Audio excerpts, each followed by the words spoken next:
Senator Kane, do you have a point of personal privilege? I do. Thank you, Madam President. Certainly. Senator Kane, can you just wait 1 second? Sure, of course. Mr. Clerk, will you please announce that the Senate is in session and that all senators are requested to come back to the chamber, please? The Senate is in session. Will senators please return to the chamber? Senators, please return to the chamber. Thank you. Senator Kane. Thank you, Madam President. I do rise for a point of personal privilege. Please proceed, sir. Thank you, Madam President. This week, obviously, we have taken the time to honor a number of legislators, a number of senators, 6, of course, that will be leaving us, not seeking re-election and moving on to greater things. I just want to start, if I may, the conversation about my good friend, Senator John McKinney. You know, Madam President, all of us, or most of us, have spouses that watch CTN, right? I mean, they're always tuned in to what's happening on CTN. So my wife is not any different. She tunes in all the time, but not to watch me, to watch Senator John McKinney. And she does a great impression of Senator McKinney from our kitchen. And, of course, she doesn't have a microphone, but she'll have the spatula or the wooden spoon, what have you. And she goes on, and hold on a second, just because, you know, Senator McKinney typically stands like this. And moves back and forth. Are you kidding me? How many times, Madam President, have we heard Senator McKinney strike that out? And the funny part is, Marcy will say, wow, he is great. He's an amazing speaker. He's going crazy right now. He's yelling about this bill. He's making incredible points. And then no one's in the chamber. So if you pan out, and CTN does that sometimes, you'll see a lot of empty seats. And she'll ask me, well, what happened? Did the Democrats not want to listen to him? Did everybody get tired? And I have to explain to her that, of course, the Senate leaders go last, and sometimes they are victim to that. And that's sorry because of that. And I try to, and I know Senator Welch does and others, sit here and watch John McKinney speak. Quite honestly, I would probably pay to see John McKinney speak because I think he is an amazing speaker and someone that I look up to greatly. He's a bad texter because he won't text you back. You'll wait weeks and weeks and weeks, but he's a great speaker. Madam President, when I got elected in 2008, John McKinney was the first person to call me. And I remember that night, and he wished me congratulations and good luck and said, you know, I can't wait to have you as part of the team. I can't wait to get you up in Hartford and get going, and I appreciate the campaign that you ran. And he took me in under his wing, if you will, right away, right from day one.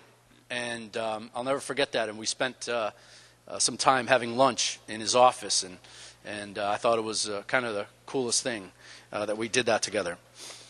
And then about a year later, I remember walking into his office on April Fool's Day, unbeknownst to him, and sometimes I can act myself. And I just sat down and said, John, I got to tell you, I'm sorry. I'm a small business owner. It's getting hard. I'm taking time away from my business. I don't think I'm going to run again. And I wish I could have had a picture of the look on his face at that point, because I really had him going. And I like doing that because John has an incredible sense of humor. And Madam President and some others know, I wanted to pull a prank on you today, John. Cooler heads prevailed. But I think he would have appreciated it because he has such a wonderful sense of humor. And probably one of the funniest guys I know, especially when he's picking on Senator Kissel in the caucus room. And then he talks about all the pranks he's done with Senator Cappiello and Senator Hurley, and all the stories are just too funny. Sometimes he'll call Senator Guglielmo's phone without him knowing it and get him all stirred up. And he really keeps things light and casual at times, but certainly can be a forceful leader. I also remember one of the first debates we had here in the Senate was on minimum wage. And I remember, John, I still have the letter in my office, and it's up on my TAC board, whatever you want to call it, that just said, Rob, thank you very much. You led the charge on this issue. Your small business experience means a lot, and you did a great job. And I still have that letter, and I'll always keep that letter. It means a lot to me. John McKinney is one of the few people that I know that can just pick up a bill, look at it, go through it, and know exactly what's going on within minutes. Probably quicker than that. He's also in tune on situations, crisis, ordeals, you name it. He's just incredibly smart and has an incredible quickness about him and wit about him that is just really neat. I also, John, want to thank you for allowing me to do all the things that I've been doing when it came to the deficit mitigation plan, when it came to our alternative budget. You said, Rob, you're the ranking member on appropriations. This is your task. Go with it, and I appreciate that very much. There's no way to learn the budget unless you're involved in the way that I was, and John McKinney let me do that. He didn't say, I'm the leader, I'm going to do this. He empowers people. He lets people do things on their own in conjunction with him, of course, and of course Senator Fasano, but he gives people opportunities. And never once said, you have to vote this way or don't vote this way on a bill. He always lets you speak your mind and do what you felt was right. John, you have been an incredible mentor to me, a more amazing leader, and certainly one of my better friends. And whether it's us talking about our sons playing hockey or baseball or you name it, cars, he can run the gamut, and I appreciate every conversation I've ever had with him. I was going to say, after you leave, please stay in touch, but having known how bad a texter you are, that probably won't happen. But I hope you will. We all know Senator McKinney is forging his next contest, and I think the best line that you've uttered, which really makes me proud to know you and be your friend, is at a recent debate, you said, win or lose, no matter what, I found the love of my life, and I've already won. And that speaks volumes to you and your character and you as a person. Thank you, Madam President. Thank you. Senator France, followed by Senator Boucher. Thank you, Madam President. I rise to ask Senator McKinney to please answer my text. It's been 3 days. Boy, is this place going to be different, Madam President, without Senator McKinney and Senator Williams. And I know it's going to be very different, not worse, not better, but perhaps I'll use the word spice may disappear from this chamber. And I, for one, will miss that. So going back in time to about 1999, about 14 years ago, I am driving down the road, down the Merritt Parkway, minding my own business, and I get the low fuel light. So I pull off to the mobile service plaza off to the right-hand side, going northbound down the Merritt Parkway, pull in, stick the gas pump into the tank of the car, and I get this tap on the shoulder. And he said, when are you going to come and join us? I turn around, it's John McKinney. He's on his way up to the state senate. And says, when are you going to come and do what you really need to do, what your calling is in life, which is serve the people of Connecticut? I said, hey, I'm on my way to serve the people of Connecticut, the Connecticut Development Authority. He said, no, that's not what I'm talking about. I need you to seriously consider coming up and serving in the State House or the State Senate, working your way through the system. That was a long time before making that decision. But I'll tell you, since then, we're kind of closing that circle here in this circle with you leaving and me hopefully sticking around for at least a few more terms. But I haven't looked back since. And you've been a huge inspiration to so many of us around this circle, but me in particular. Even before I really got serious about running for office, we followed your career pretty closely because we've known your family for a long time. We knew your dad forever. And there was this rising star within the party, John McKinney, who we were keenly interested in. We knew you through some of the private sector practices that you had as well, going back even before that. So it's been a real pleasure to serve for my 6 years here with each and every one of you and some of those who have already departed the circle, but in particular with you, John. You have amazing leadership skills in so many different categories, and one of the ones that I particularly respect so much is that you never tell anybody how to vote, and you make that clear on any controversial vote or any vote for that matter. I don't know, Madam President, we may look at 1,000 votes per session between committee votes and floor votes here, and never once have I ever been twisted, my arm twisted, to vote a certain way, and that I will respect forever. He may tell you what his opinions are, but he's not going to tell you exactly how to vote.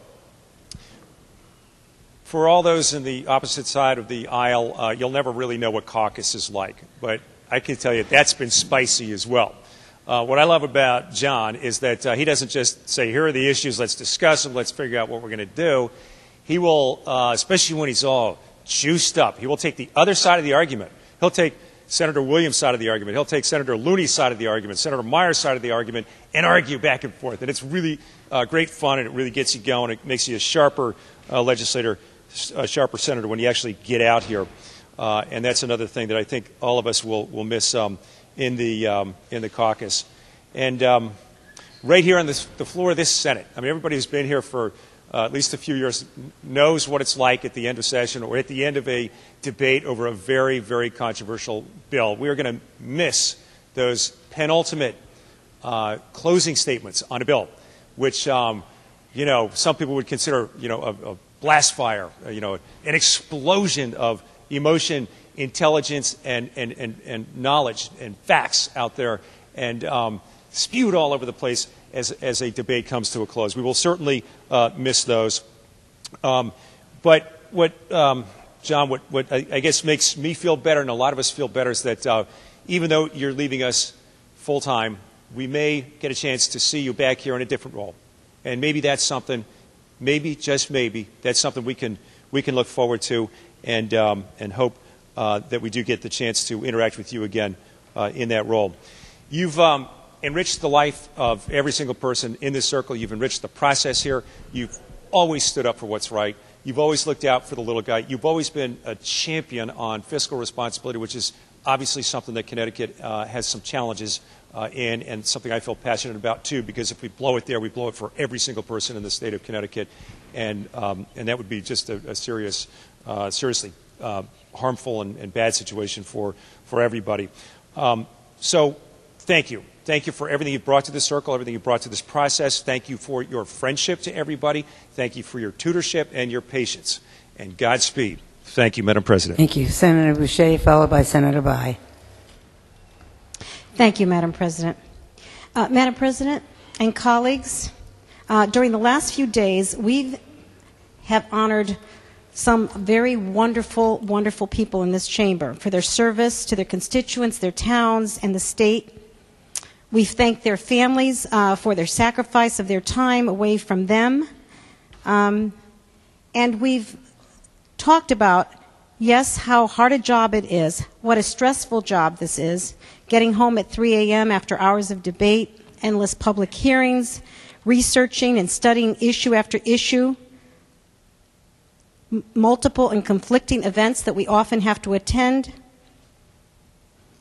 solving heartbreaking problems for a lot of our constituents that we get, the tough campaigns, tough opponents, while at the same time trying to make a living, many of us, in our private sector jobs that often come in conflict as well. But my God, what an extraordinarily rare opportunity we have, what a privilege we're provided to be a part of our democracy in such an integral way.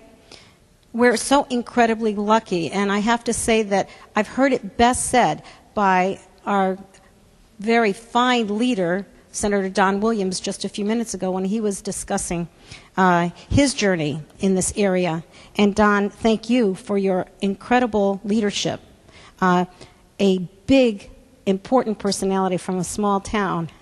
It is really extraordinary, and the state has really benefited from everything you have done. And I know we'll see you again, in maybe other roles in serving the state. No one really knows, except other legislators, how difficult it is to hold such a public position while life comes along that could emotionally wipe you out. Births, marriages, graduations, sickness, tragedies, divorce, deaths. These occur to us, it seems, at the very worst possible moments that often put us in conflict with our legislative duties.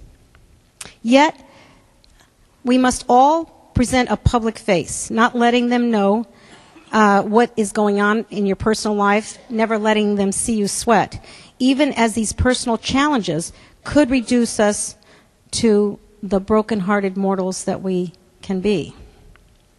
John, you have experienced a great deal, and you've demonstrated some of the very characteristics of inborn leadership and of the good and giving heart that you have and endured for all of us, and what you've really shown me personally. There is no one that is better on the Senate floor, as you've heard, or on a debate platform. Your keen intellect, real smarts. We don't even call it street smarts, even for a kid maybe that didn't start on the streets. Your humor and wit are amazing, and it's on display for us to admire and respect. And we thank you for being such a strong voice in our caucus, for our party. You have made us all extraordinarily proud, as I'm sure your family and your mother in particular and all those that love you are proud as well. But as important as intellect and great oratory is, it still holds that people that do not care, actually the people out there do not really care about how much we know unless they know that we care. And John really cares. And it's genuine. Your Irish temper that occasionally erupts is only evidence that you are really outraged at someone's misfortune or someone's inequity. Your warmth, your ready smile, your understanding, compassion, and empathy could be considered natural people skills, but they're really genuine. They're you. Your love of people has enhanced your relationships, your work, and the leadership within the legislature. One very key sign to many of us, and it's been spoken about already, of great leadership is the ability to identify and attract talent, to enlist them, to support them, to empower them, to elevate them, just as Senator Kane just recently mentioned. This is a sign of strength. It's a sign of confidence. And that strength was ever present during the worst of times as you courageously stood with the people and children of Newtown. You've continued to stand tall and on your principles at your very peril, both personally and professionally. John, you have my enormous respect and will always have my deep, trusting friendship that I treasure and I cherish. You should all know just what kind of a true friend John is. Our relationship could have been sorely tested in the last 6 months as we both were pursuing a similar goal. There was concern that our relationship in our caucus could have been weakened. But, and maybe John could have said, or be thinking this, a little Irish blessing, may those who love us love us. And for those that don't love us, may God turn their hearts. And if he cannot turn their hearts, may he turn their ankles so that we may know them by their limping. But no. None of this ever did materialize. You should know what was going on in our caucus. Instead, John, his true colors shone through. He could have not been more gracious and treated me with such respect and consideration, not letting some of this healthy competition get in the way of our relationship. one that has grown even warmer, especially when I made the decision to pursue another term in the Senate. John, thank you for your leadership. And I look forward to continuing our friendship for many years to come.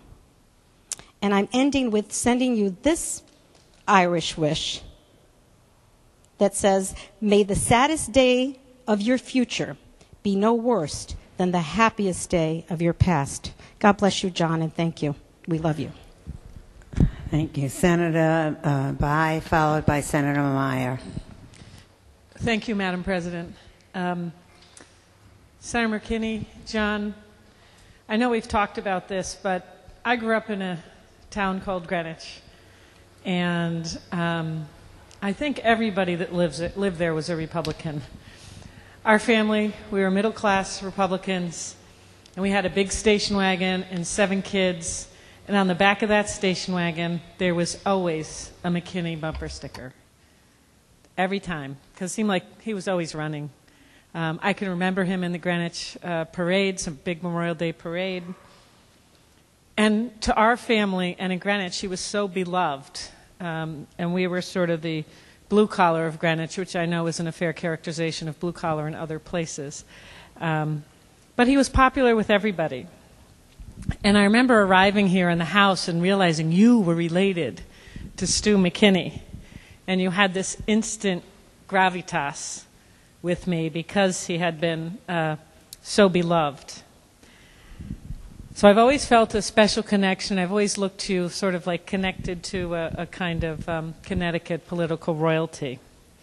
And I was thinking about what were some of my favorite moments here with you, and one just came screaming in my head, which was when you and the governor were together announcing that UConn was joining the ECAC, is that right? What they were joining?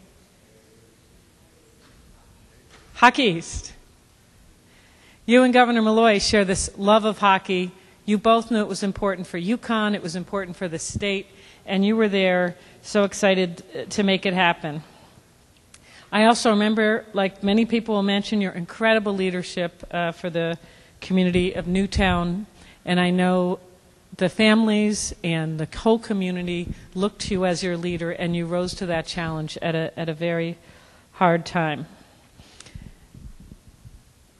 You're leader of the party that's in the minority here, and you're very skilled, and it's really, really neat to watch your skill. You know you have to work across party lines, but sometimes you know you got to draw a line and say, here's where we're different, and I've really enjoyed watching you walk that walk. You've been a champion for the environment, for education, and economic development.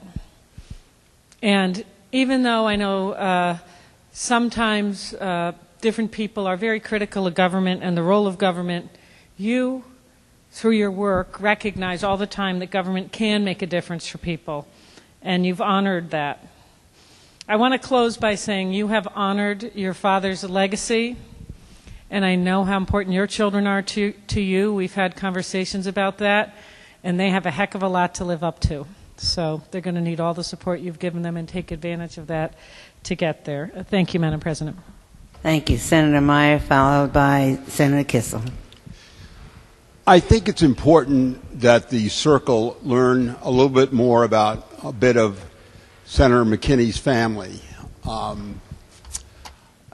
I grew up with his mother, Lucy Cunningham, in both Palm Beach, Florida, and Greens Farms, Connecticut.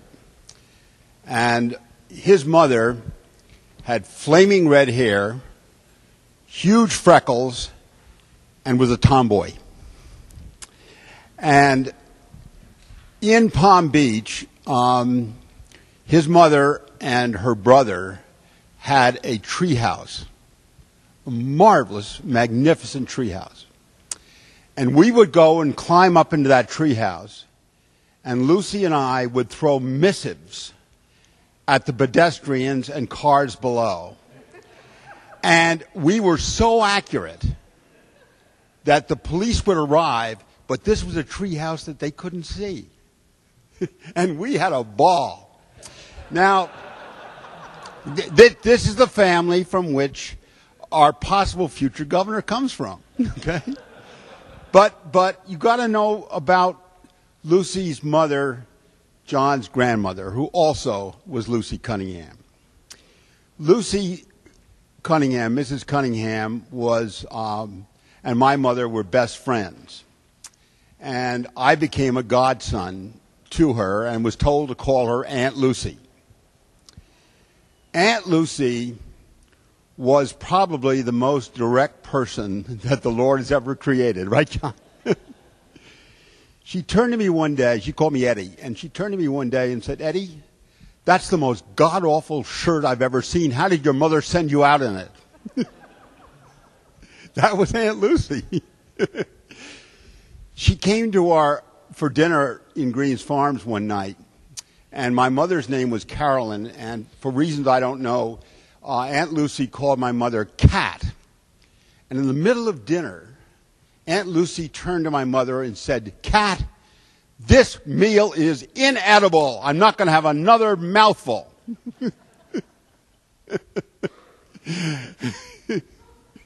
He survived this. I mean, this is... you don't forget the words when you hear these kind of words.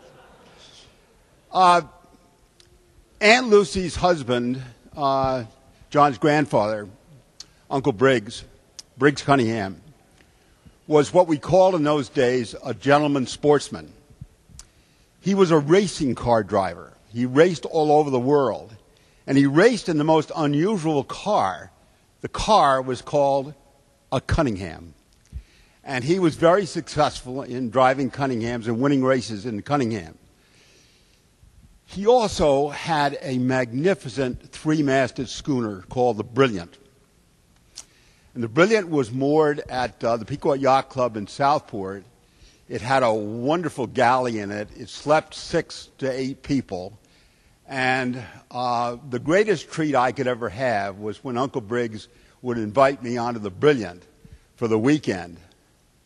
Unless, of course, Aunt Lucy was there. So I just wanted to share a bit with you about that. And John is a friend. I wish you the best in your political quest, John. You know that. And thank you for being a good leader. And thank you for sharing with me and some of the things we've done together. Thank you. Senator Kissel, followed by Senator LeBeau.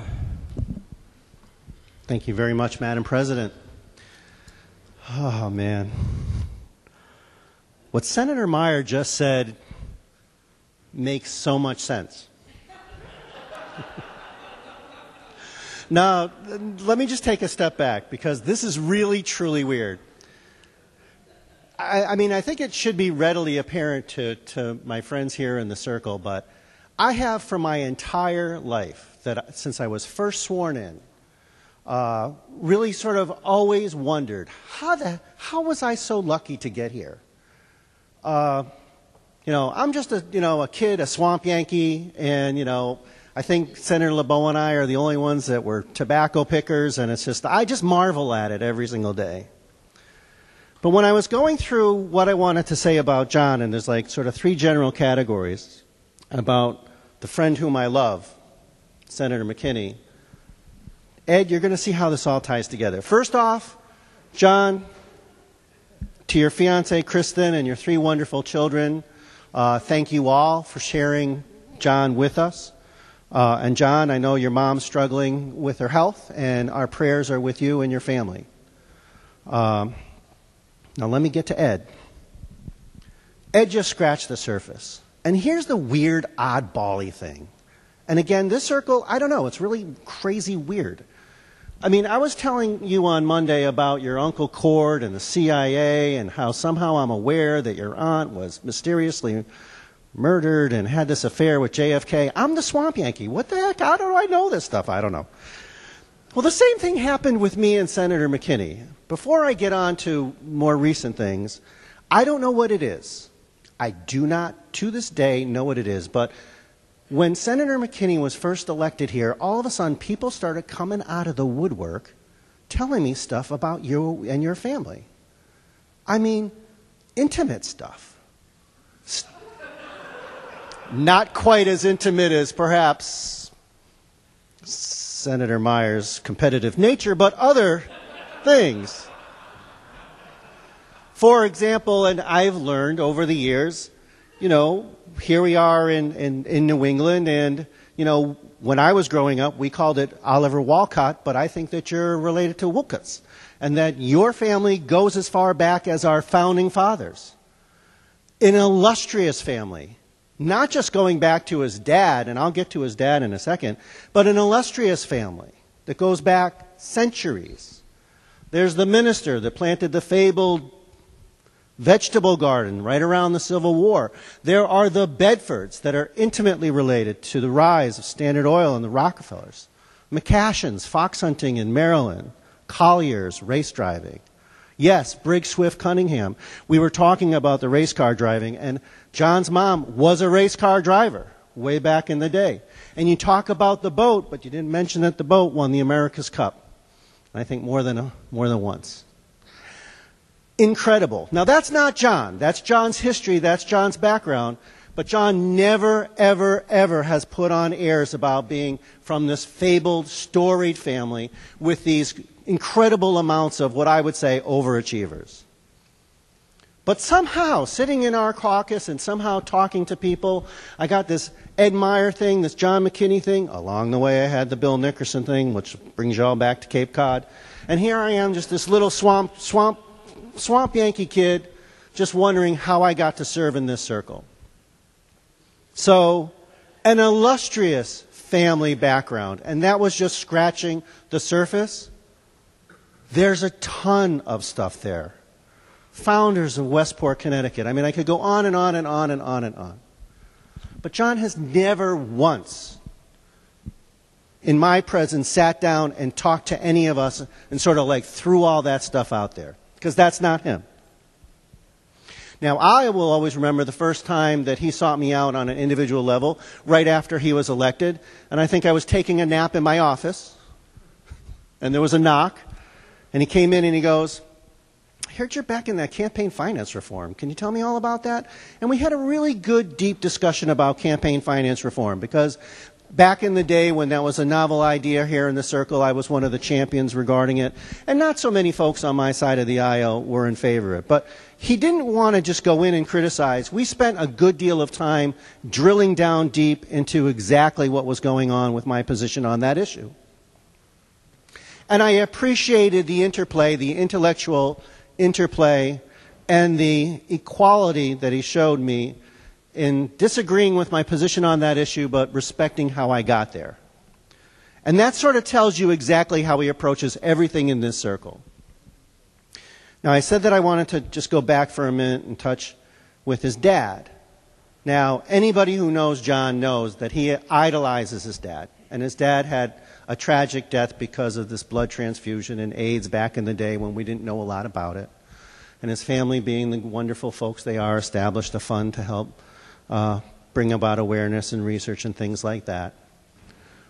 And his dad has accomplishments. I mean, forget the mom side of the family. Dad has accomplishments, military service, a lot of tremendous things in their family background as well.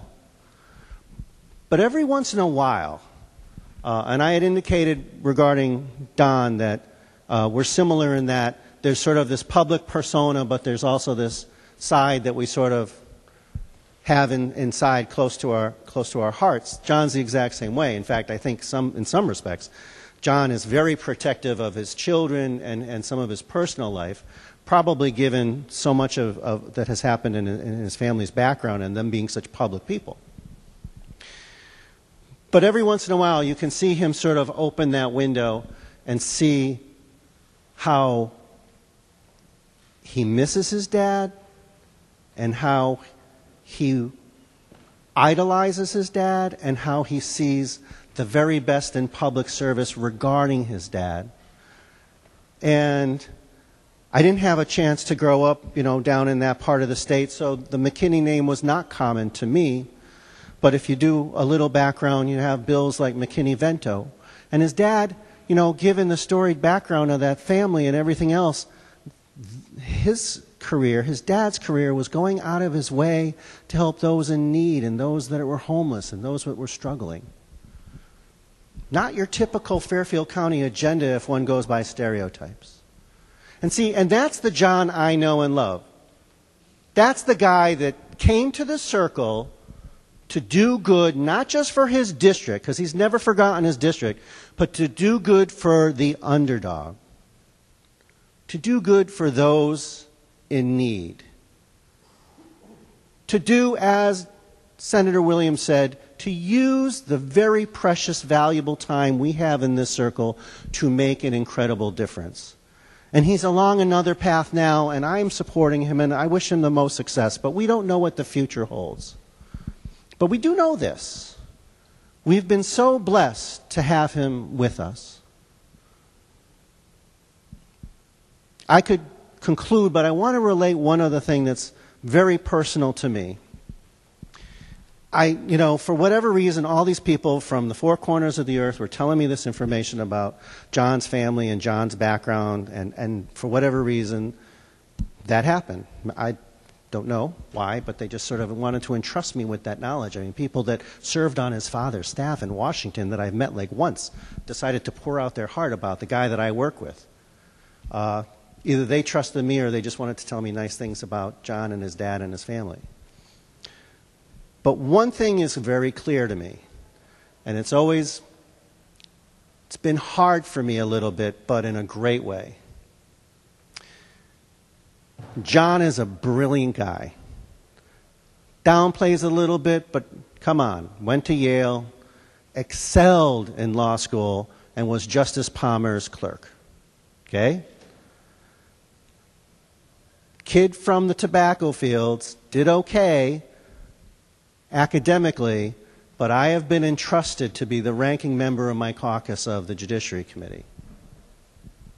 John's friends with judges. John's babysitter is Chief Justice of the Connecticut State Supreme Court. Little known tidbit, sort of had to let that one out there, John. Do you know what it's like when you're getting grilled on bills by your leader and he's got that academic prowess and you know that your job is to be the ranking member, similar shadow to the coach, to the chair, on something that is precious to his heart? So while I have those same buckets that Senator Coleman has, I have felt compelled over the years to internalize as much as humanly possible regarding my files. Because I knew in an instant that John would turn to me and go, okay, Public, Common Interest Ownership Act, can you tell me I'm on line 46, John? What the heck does that do? And I had to have an answer. And I didn't have to have an answer so I would keep my position. I wanted to have an answer so that I could still maintain his respect. Because that was the greatest gift he gave me over the years. It is no secret in this circle that he and I have not always agreed upon issues. But even when it was the most difficult of times, we would sit in his office and discuss the issues on the merits, as contentious as they may be. And he would turn to me and say, is this as difficult for you as it is for me? And I would say, a little bit. And say, well, I hear where you're coming from. I think you're making a mistake. I think time will prove that out. And on occasion it has. But he always respected me and my position, as well as everybody else in our caucus. John never came down with an iron fist in our caucus. He treated us all as one amongst equals. His job was to lead by example, and you wanted to rise to his level. You wanted to be the best you could be. You wanted to learn the bills one side and down another. And you wanted to march out, despite the fact that we knew every time we would look at that board, if we could help move in a direction that we felt was better for the people of the state of Connecticut, that we could help those that we felt were in need in a way that we felt that would be more productive, we felt that we had achieved great victories that day. It is not always easy being in the minority, being one of just 2 senators now that have served both in the majority and the minority as far as our side of the aisle goes. But we're in it because we feel that we can be positive individuals for change as well. And it's because we have leaders such as John that we look to not only for guidance, but for inspiration. So John, I could go on, as I'm sure everybody in this circle knows. But I won't. I love you very much. I've looked up to you as a mentor. I may be a little older in years, but you've been like a big brother in so many ways, a lot wiser. Sometimes I'm too innocent even after 22 years, I sometimes put my trust where it may not necessarily belong, but with you by my side and as my leader, I feel that my life here in the Senate has been quite a blessing, and I will always cherish it, and I wish you God bless in everything you do into the future. Thank you, Senator Madam President. LeBeau, followed by Senator Stillman. I guess John and I represent the tobacco pickers in the room. And that was beautiful, John. It really was. And I want to verify what Senator Kissel just said.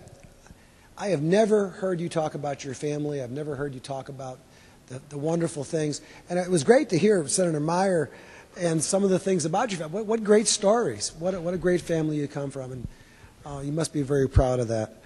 But you've never worn that as a badge. And that says a lot about you. That you're here as you. You're doing what you do because you're here to serve the people of the state of Connecticut. I consider you a friend, John. We've always talked, sometimes between sessions, after sessions. Sometimes you join the Three Amigos when we're all done and stop by and say a few words. And I've always respected your opinion. And listen, I have to tell you, I've really enjoyed your speeches. And quite often, I was ready to change my vote. But then I was always rescued because Don Williams got up after you, and I got steered back in the right direction. And you are extremely eloquent. You are extremely eloquent, and that comes from I think a deep passion. It's a word we overuse, but a deep belief in what you're saying. That you really believe what you're saying. You never get up and say something you don't believe. And you do say it with energy and with humor. You are extremely eloquent. And we've had this discussion over here, Senator Coleman and I and Senator Fonfara, that if more people actually turned into CTN and heard you speak, you'd have this nomination wrapped up. And I wish you the very best, John. In anything that happens, anything going forward, we know this is not the end for you, no matter what. You're too good, and you're too vigorous, and you're too young to leave the state of Connecticut, and you're too dedicated to leave without continuing your public service. So God bless, and I wish you the very best. Thank you, Madam President. Senator Stillman, followed by Senator Duff. Thank you, Madam President. Senator McKinney, it's been such an honor and a pleasure to work with you. I know we had a short time together on the Environment Committee. I think I've reminded people of that a little too often this week, but we did, and I think that's where we got to know each other. And I've always respected your opinion. I agree with Senator LeBeau. There were times I wanted to change my vote, but I had to think again. I had to look at the big picture, as they say. But it is true. Your skills on the floor are really remarkable.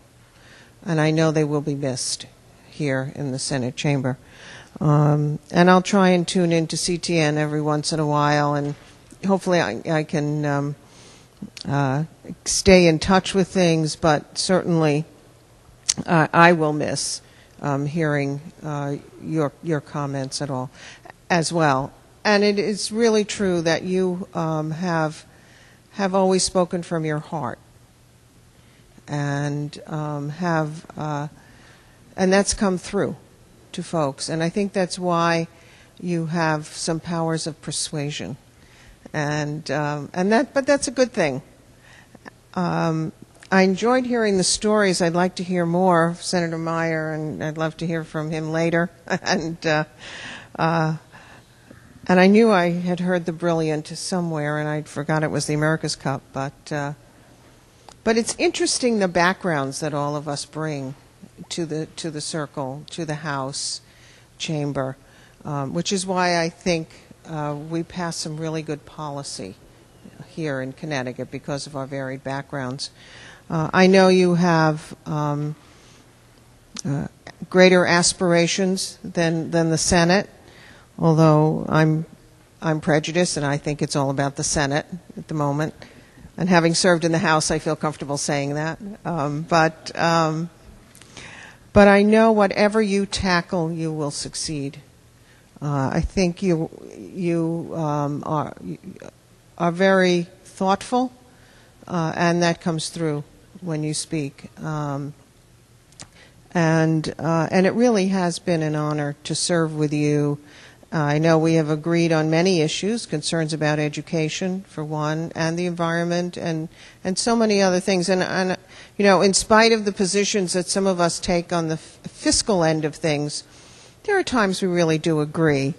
But that might not always be publicly evident. So, but I thank you for sharing your insight with the Senate, and I know I will look back on these years and think of you fondly, and know that your future after here will be bright, no matter where you go or where it takes you. I wish you well. I was not aware that you have a pending marriage at some point. I don't know when, but I was delighted to hear that because it's so important that we all have that fulfillment at home as well. I wish you well in the future for you, in your entire family, and I certainly hope that our paths will cross again, and we'll have an opportunity to work together, and if nothing else, maybe just share a quick conversation somewhere. But again, all the best, and all the best with your mother as well. Senator Dopp, followed by Senator Holder Winfield. Thank you, Madam President. Senator McKinney, I actually did not come here to pay you tribute today. I came here to see how the heck Ed Meyer intersects with your life.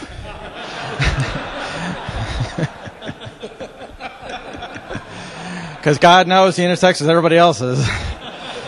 trying to figure out how he intersects with mine. He's probably my mother's grandmother's babysitter or something like that. But actually, in the context of you are your own person, and as kind of following a little bit what Senator Bai said, my grandparents, who were very they had a lot of opinions, politically opinionated, I should say, and FDR Democrats through and through. As a matter of fact, I don't know that they ever admitted to voting for a Republican in their lives. However, Congressman McKinney was somebody whom they loved and respected. I'm not sure they would admit it, but I have a sneaking suspicion they voted for your dad every single time. And they had a tremendous amount of respect for him, and I did as well. As a matter of fact, when I visited Washington the first time, I was probably 8 years old, wrote your dad a letter asking him for tickets for the House Gallery, and his office wrote me back, and that was like the most exciting thing that had ever happened to me. And so fast forward to coming to this legislature and being a member of the House, and you were here up in the Senate, and I thought, telling my grandmother that I served with John McKinney was a big deal because she was such a fan of your dad's. And actually, I thought I was really with political royalty to a certain extent. And we didn't know each other at all, though I know of you and your family.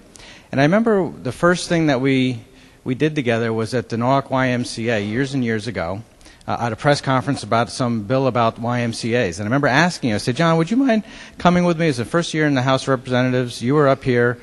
And I said, I'd like to do something at the Ys because you were on the issue as well. And you said yes. I was so excited about doing that with you. And I felt very special in the fact that we were able to work together on that. And then being able to come up here and serve with you and only a few seats away, and agreeing and disagreeing on issues has really helped to enlighten me about your family and yourself and your own passions, experiences, opinions, and has really taught me a lot. And I really appreciate all that you've done. You have really been a good steward to the state of Connecticut. You have worked really hard. You have, I think, at times taken risks that many public servants would not have taken. You've shown incredible leadership, especially after Newtown and Sandy Hook. You led an area, as Senator Williams and others had said, places where most people would never have thought to do so. And one of the things I'm most proud of in this legislature is how we responded to that tragedy, and the fact that we can all say that was a bipartisan effort and something that has not been done in the rest of the country. And a lot of that is because of you, how you handled that, and how you helped us respond to that as well.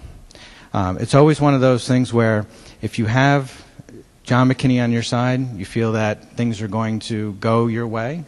If you don't have John McKinney on your side, you better be prepared and better be able to fight the good fight and work twice as hard. So I wish you all the best, John. I hope that we get to see each other in our respective neighborhoods. We're not too far from each other. I also just want to say that one of the things I most respect about you and what I've learned from you, because your kids are a little bit older than mine, is how you have been able to balance that with your children. And that has, though we've talked about it a little bit, I think your actions have spoken volumes to me and about how I balance my life with my kids. And so I want to thank you for that as well. I wish you all the best. I wish you best in your marriage, your upcoming marriage, and you have a wonderful fiance, and I know you have wonderful kids as well. And I just want to thank you for your service to the state. Thank you. I'm sorry, Senator Holder Winfield, followed by Senator Cassano. Thank you, Madam President. Senator McKinney, these things are difficult. I've come to learn. You try to find something that you want to say. You don't want to say something that everyone else has said. And so you kind of sit here racking your brain about what experiences you've had and how do you say something about someone's character that others haven't said. And it led me to thinking about the power of intention. I don't know how much people know about me. We're learning about you and some others in the final days of the session. But I once watched Wayne Dyer, who gives a great talk about the power of intention. So it's become quite important in my life. And a couple of years ago, when we were doing the education-related stuff, you had conversations with me and some other members of the Black and Puerto Rican Caucus. Actually, we've talked quite a bit about education. And some people suggested that you had some intentions that might not be the same as mine. And as important as the power of intention is, I also realized that when I first ran for the State House, I talked about leadership as well. And when I talked about leadership, I talked about how leaders just don't stand at the edge and lead. They go amongst the people they intend to lead. They talk to them. They learn from them. And whatever your intentions may have been, I actually think they were genuine. But whatever your intentions may have been, in those moments, I recognize that you were there listening to a group that some people on their side weren't listening to. And for that, you have my respect. And for that, I also recognize you as a real leader. And so I just rise to thank you for taking the time to talk to people you didn't have to talk to, and recognizing that we all deserve a little respect. Thank you. Senator Cassano, followed by Senator Welsh. Senator Casano. Thank you, Madam President. Senator McKinney, it's a pleasure for me to rise, but before I talk, I just want to say it's been a fascinating afternoon for all of us. I think we officially can say that Ed is our Forrest Gump. I didn't know that Don Williams and our good senator from Enfield here were brothers. It's fascinating when some of the things that come out here. Tobacco pickers, while they were picking tobacco, I was cleaning fish in Provincetown, and while Ed was in the big boat, we had a dory. And that's what makes the circle. That's what makes this circle what it is, because we are so different, and yet we are so much together. And, John, you've been a big part of that. I can tell you, coming new, with occasional discussions with CCM issues over the years and so on, but you just made me very comfortable from the very beginning. We've struck a good friendship. Len Fasano, at the same time, as my ranking member in Plan and Development, was an early mentor, and the two of you were very, very helpful in making me realize that this is not us versus them, but it's we. That's what this circle is. And there are times I would love to have voted with you.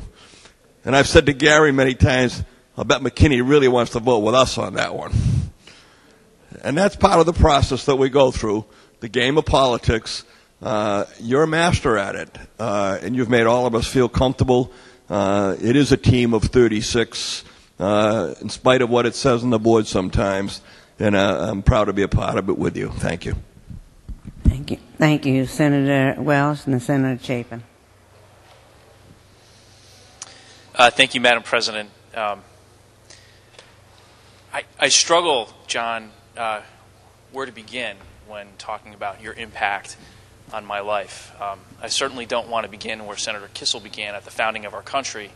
And I really don't want to go where Senator Meyer went, throwing rocks from a treehouse with your mom. But when I gave some thought to it, a moment came to my mind, and it was a moment before I even knew you that really touched me. And I think I had just declared that I was going to run for the Senate, and I was meeting with some people in my office, and somebody had mentioned something about a vote that you had taken that they didn't like, and then went to essentially ascribe that one vote to the entire politician, as you know.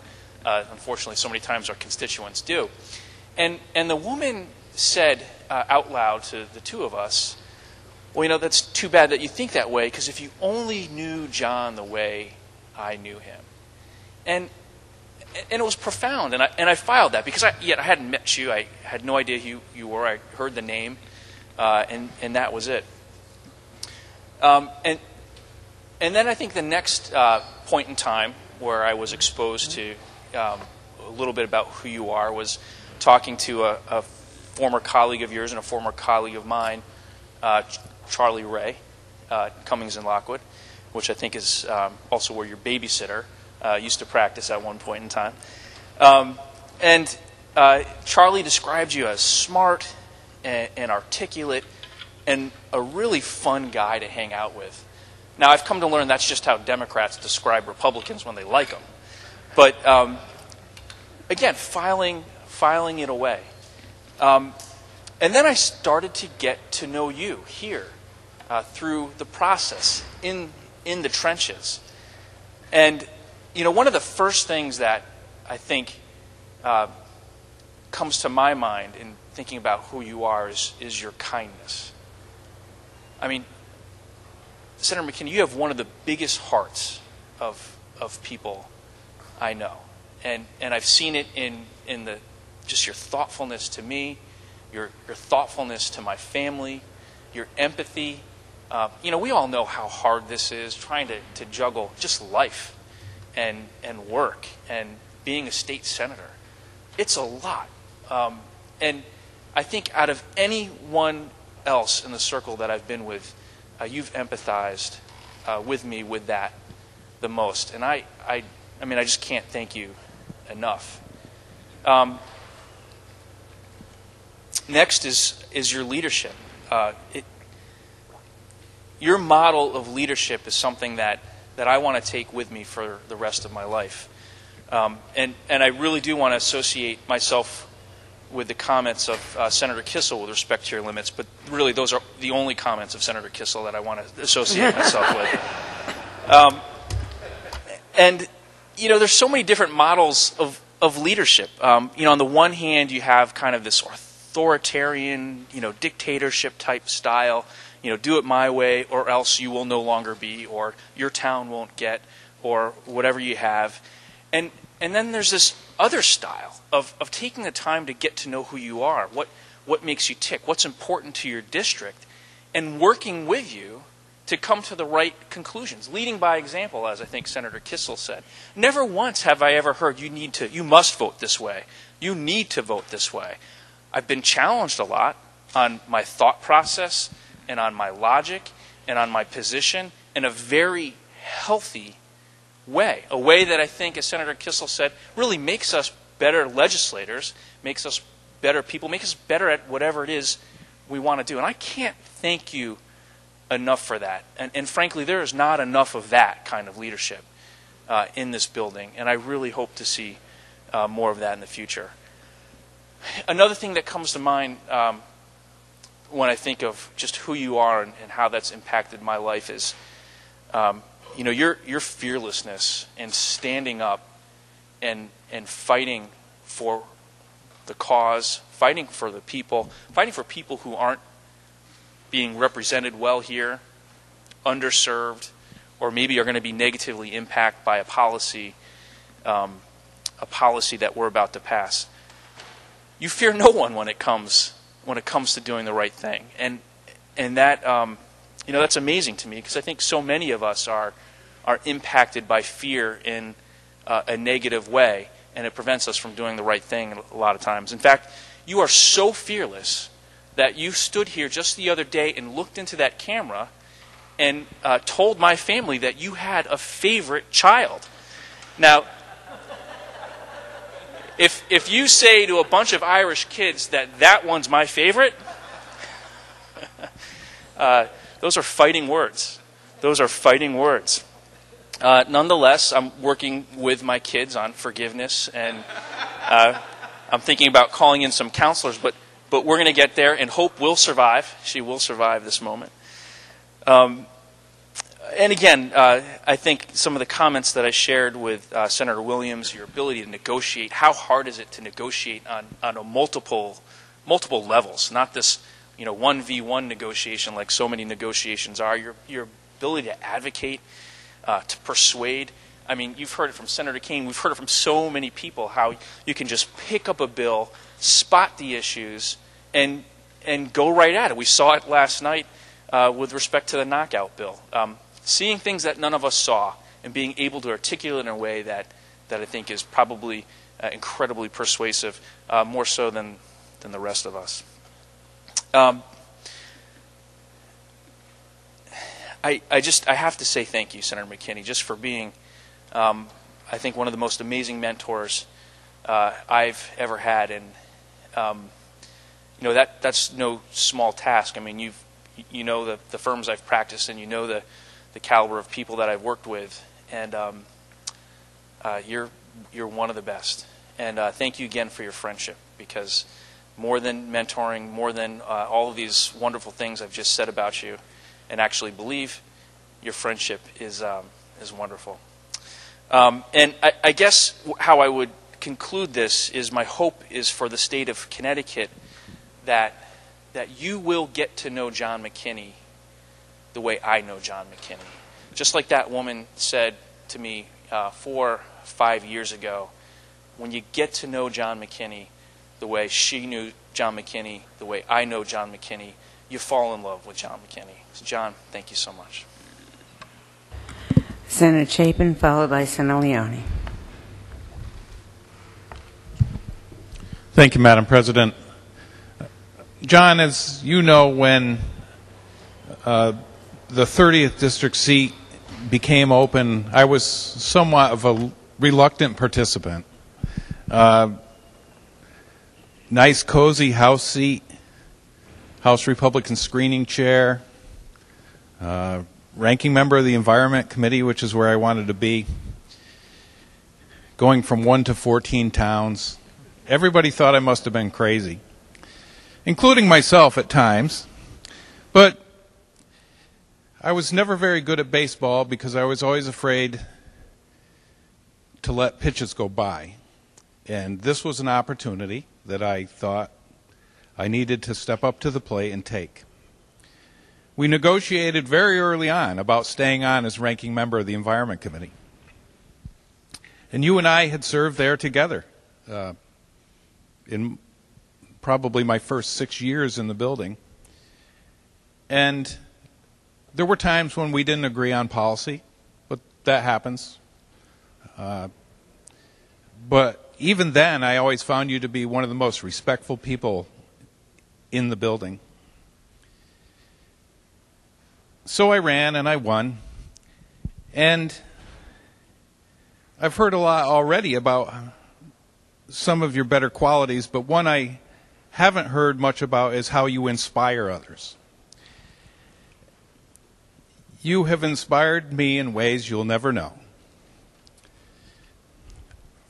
Since joining the Senate, every day when I get to work, I take a walk. Every night when I leave, I take a walk. You have inspired me to undergo an exercise regimen by moving my parking space out of the legislative office building and over to the garage.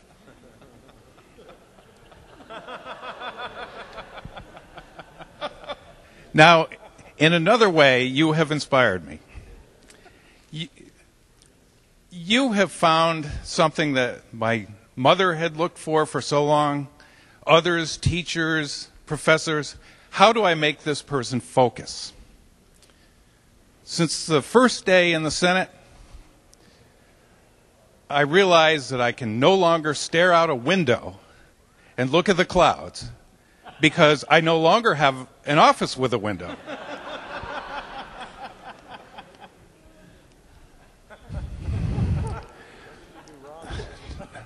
Now, I knew that the workload for a senator, especially in a small caucus, is more rigorous than a House member. But I thought, well, I might end up on 4 committees. I didn't know I'd go back on appropriations, the busiest committee, but that's all right. I like that committee. And when it was suggested to me that I not only be ranking member of Environment, but maybe there's a synergy there where I should be the ranking member of Energy and Technology, too. And I wasn't going to go down this road, but thankfully Senator Fonfara kind of opened the door a little earlier. I thought, that committee doesn't do anything. They just fight with one another and they never pass any legislation. Sounds like a good gig.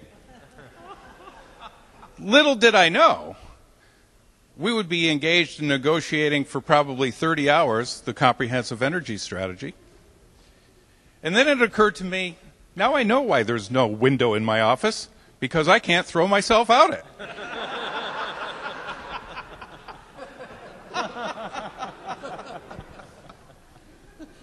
Having said all that, I realize as you depart here that I probably could have lived with not taking that swing and running for the Senate. But the thing I would have missed the most is not having had the opportunity to have you as my leader. You've been great. You'll continue to be great.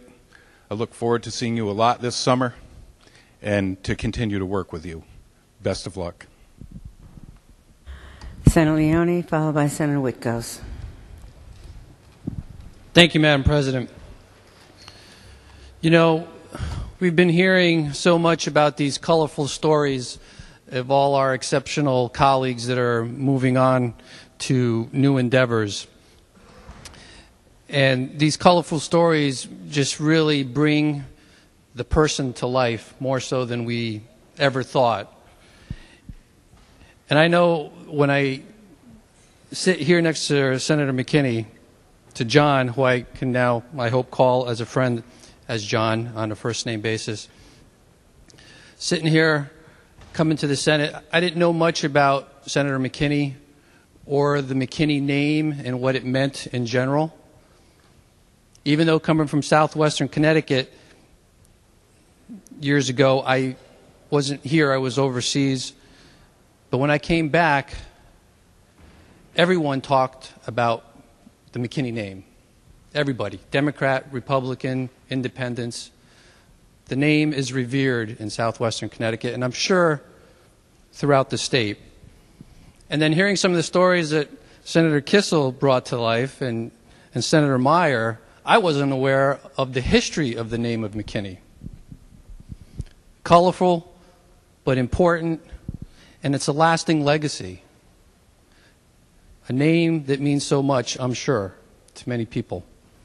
And you would think that that would be a very difficult name to live up to grow up in the shadow of the name of those who have come before you. But as I come up here to the Senate and I get the pleasure and the luxury of sitting next to the Senate Minority Leader, Senator McKinney, I don't think there's any doubt in anyone's mind that he hasn't measured up to that name, to that legacy.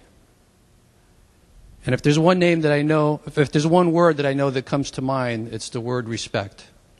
And there's a whole host of others, many accolades, but I think that word says a lot for Senator McKinney, for John. And how he has conducted himself, how he leads his chamber, how he interacts with the other side of the aisle. Always a straight shooter, very colorful. I know that when he's come here prepared and has many notes and he's scribbling away to jot his thoughts down, that's my cue to exit. Because as he gets going and those theatrics start to show themselves in the most colorful way, I know that I need to give him a little bit of extra room. And it doesn't mean I walk away and don't pay attention. I go to the back room to watch from a safe distance. But I think the ability to lead, to be able to go through difficult issues throughout the states, most recently, most importantly, being the legislator for what happened in Sandy Hook and those 26 tragic lives, children. I don't know how any person could go through that kind of a situation in a manner that Senator McKinney went through. It has to touch everybody, but I'm sure it touched him the most.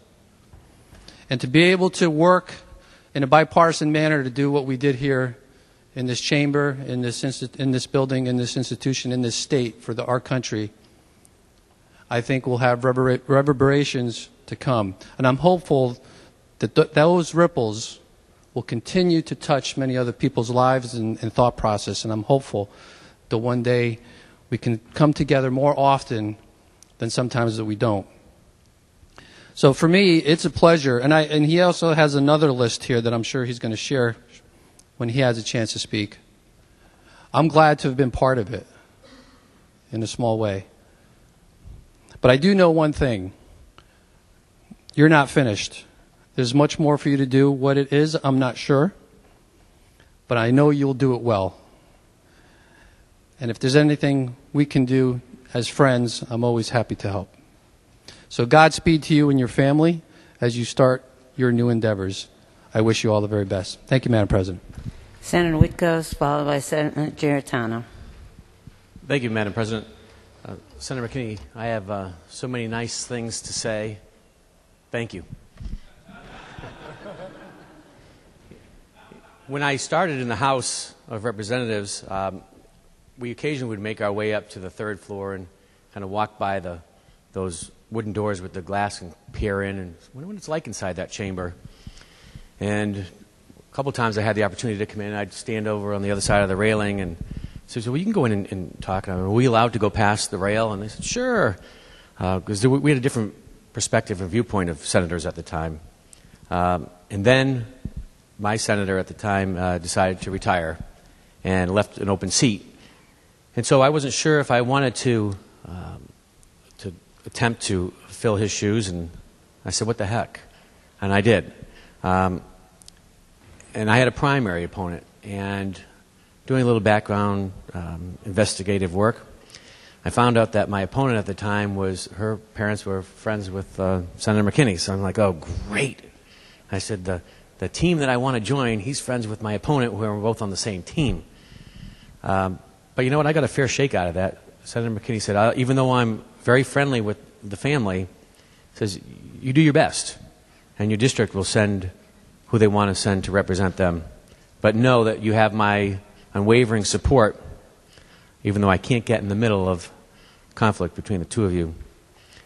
So I won the primary and the general election, and I arrived here in the Senate. And as most of you know, I was a policeman, and we have a very difficult time where we're tied to a schedule, and we have minimum staffing, and coming from a small agency of only 14 police officers to work around the clock. I said to Senator McKinney, I had a deal in the House where they worked with me on my committee assignments, and he said, Kevin, you know what, we'll do whatever we can. And a man of his word. To this day, he enabled me to leave my job, come up here, and do another job for the people.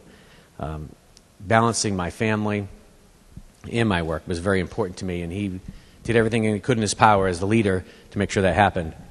I've learned so much from you, John, from just general questioning in the caucus room to debating to laying things out on the Senate floor. And I think I'm getting a little bit better, and that's just from watching you. And I'm amazed, as others have said, as you're walking from the Senate floor out, what does this bill do? And somebody will give you a 1 or 2 lines, and you're able to carry that conversation and get into the nitty-gritty, but make it so during your wrap-up it's easily explainable to everybody, and so everybody can understand it. Because, quite frankly, I don't have the intellect that you do, but I understand the issues when you're done talking. Lately, you've had the opportunity to you're seeking higher office, and you've been up in my neck of the woods. And after you depart, my friends, my constituents, tell me, you know, he's a great guy. And I say back to them, you don't have to tell me that. I already know it. Thank you. Thank you. Senator Giantano, followed by Senator Crisco. Thank you, Senator McKinney, for your wonderful service and leadership. Now, you know, you're a legend in the Giarratana family, and I just have to say, and that is, of course, because of the family name. And I just want you to know my in-laws who were born and raised in Bridgeport and then moved to Trumbull voted for your dad. So I knew all about you. And I was a little daunted thinking coming in here and serving with a McKinney, a member of the McKinney family. But I got to know you by becoming, when I was appointed to be chair of Children's Committee, to talk to you about legislation that I was working on at the time. If you recall, it was about homeless youth, and you helped me so much. And any time I went to you and asked for your support, it was given unflinchingly and totally on any of the legislation that I had to work on and I had to pass. And having that support was so important to me, particularly when it comes to issues that are not always easy to understand and what it means to the children. And truly, homeless children are those that need a voice in this chamber. So I just wanted you to know that I thank you very much for that kind of support, because, you know, I'm kind of issue-based around here and policy-based, and I know you are too. But more importantly, we both care very, very much about what happens to those who are so vulnerable in our society. I also want to say that you know, just from a personal perspective, serving on the bipartisan task force, when I went to the hearing in Newtown and saw you and Senator Williams there on the stage as we listened to the testimony from, of course, the community members in Newtown, people who, of course, you represent, I had this feeling of security that came over me, security in the knowledge that with the two leaders there, conducting the hearing and participating, that security gave to me a feeling that I know we're going to get through this, I know we're going to survive this, and I know our state is going to be stronger and much, much better. So having both of you, I refer to you both, I'm talking a little about Senator Williams again, but I refer to you both as Uber leaders. And I say that because I believe this is a very historic moment in our chamber where two very, very powerful, knowledgeable leaders are leaving us, which is much consternation to myself. But I do want to say also that it has been very nice to know you, truly an honor to serve with you, and I thank you very, very much and wish you all the best. Thank you. Senator Crisco, followed by Senator McLaughlin. Thank you, Madam President. First, Senator McKinney, I just want to express my deep appreciation for what you've done for your district and for the state of Connecticut. It's hard to believe, Madam President, member of circles, that I first met Senator McKinney 27 years ago. I was working for United Technologies at the time, and Harry Gray was in China on a very important acquisition, and I was called to go to Congressman McKinney's services and represent UTC. And after the services, I went to the reception and met little John, and I kid him once in a while. I can never forget. He looked like a great leader with his blue blazer and his school emblem. And also, parallel to that, Congressman Bob Jimo, who is one of my dearest friends, a second father to me, was a great friend of Congressman McKinney. He would always speak so highly of him, and they served for years in Congress. And the thing that I respect so much for you and your family is through that great adversity, what your mother has accomplished in raising you and your siblings. And I just want you to know, and I think very much of you. In fact, so much that last week on Channel 12, I was watching the Republican debate for governor. And you did a great job. And I just want you to know that it's been an honor. And please, if any way my family could be of help to you in the future, please call upon us. Thank you. Thank you. Senator McLaughlin, followed by Senator Linares. Thank you, Madam President. Thank you, John McKinney, for your service to the state. Let me start by saying this is not an endorsement, but I am indeed a big fan. I had the pleasure of actually meeting you the first time when I came to your office to introduce myself as a potential candidate for the state Senate. I knew all about you ahead of time, though. I knew several people who had worked with you, who had served with you, and all of them share similar comments that we've heard tonight about your service here in the state Senate. I have a connection with you, unlike any of the others that have been mentioned, but we both qualify for the Sons of the American Revolution, and I've talked to you about that before, that maybe someday in our quiet days ahead we can take the time to fill out those applications and certify ourselves for that that bit of history in both of our lives. I also had the pleasure of spending time watching you in service to the community of Newtown. I spent some time there with you, sometimes quietly in the back row watching what was going on, seeing firsthand how you had rolled up your sleeves and taken on a burden that's traditionally a chief elected official type burden, but you did play statesman in that role. And I think that that is part of your legacy outside of this building, where you did a fine job serving your constituents and then serving them again when they came to this building asking for your help. Indeed, you did all that you are expected to do.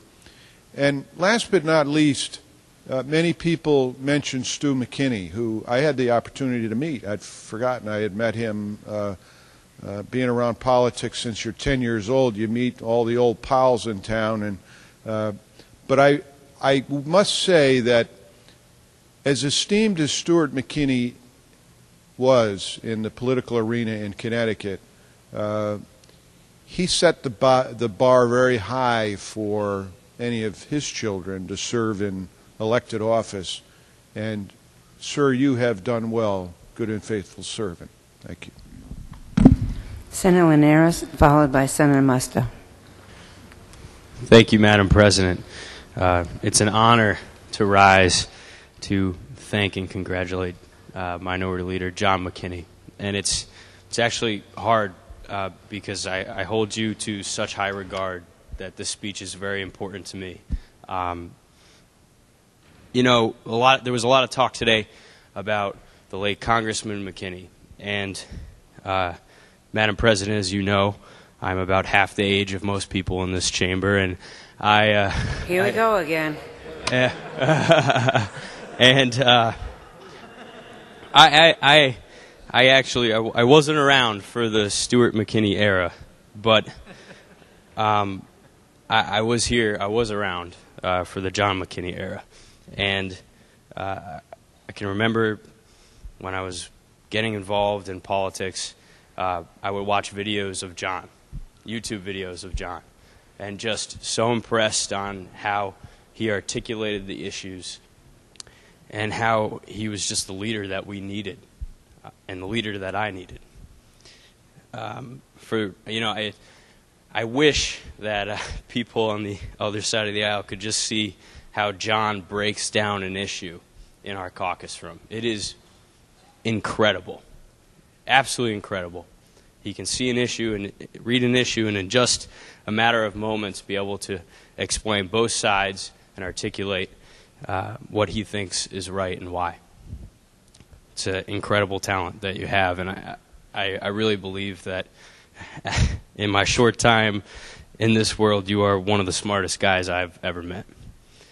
And to be here for so long, leading this charge, and oftentimes we've lost a lot of battles. It reminds me of a quote from Mr. Smith Goes to Washington, which is that sometimes lost causes are the only ones worth fighting for. And we've lost a lot of battles in this chamber. You have. We all have. But I guess it... but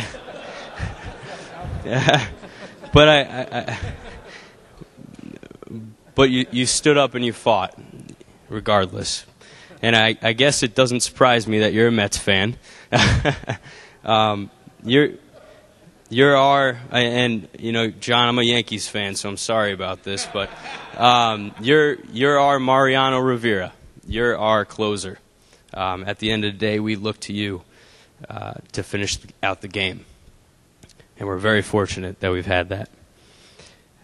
I just wanted to take a second to thank you personally, because I would not be here if it wasn't for you. You gave me my shot. I was a 23-year-old kid running for state senate, and you came to Westbrook, Connecticut, to support me at a fundraiser that I had in my neighborhood, and I'll never forget that. Recently, we had an event at my house, and for those of you who don't know my family, not political at all. We don't have any history in politics. I sort of march to the beat of my own drum, and we invited our friends to meet John. These people don't have any party affiliation. They're just good people. They're our friends, and they wanted to listen to my friend. And they were so incredibly impressed with John and what he had to say, how he articulated himself. And I really think that you're the kind of leader that the silent majority is looking for in this state. You know, some people have said that the greatest gift in life is love, and recently you have announced your engagement with your beautiful fiance, and you deserve it, John. And it's clear that you're marrying up as well. So, John, I'm going to miss you, buddy. I hope that we can reconnect, and anywhere you go, I'll follow you. Thank you. Senator Musto, followed by Senator Doyle. Thank you, Madam President. Senator McKinney, it's been an honor to serve on the other side of the aisle from you.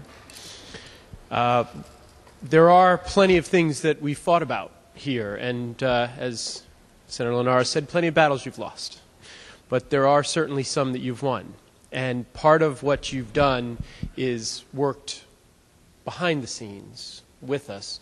It's not what the media always sees. It's very difficult sometimes in this job to hear that or see on the front page of the paper how all we do is fight and all we do is hate each other and how we never talk. And in reality, what's going on, if people would be here at midnight tonight and see the 14,000 bills that are going to be on the consent calendar, you know, they would really appreciate how much we do get done, how much we get done unanimously, how much we get done together that people don't see. And you, obviously, as the minority leader, are a big part of that. And so I wanted to thank you for that and let you know that there are many issues that I do remember working with you directly on, talking to you behind the scenes, although since you, like our majority leaders, don't serve on committees, I've been to your office, we've talked with people there. We've been in the circle, talked with people there. I mean, this is what we do. I also have a little bit of a family connection as well. Not really a family connection, but I don't know if you remember my aunt and uncle, Varney and Ann LaPlaca, who were apparently close friends of your parents. And I'm told that when I was little, I went to your house at some point, and I don't remember it, and you probably don't either. It strikes me that had they lived a little longer, and they died a long time ago, we might have known each other when we were kids, and if things worked out differently, Ed Meyer might be your father now. I mean, who knows what could have happened. But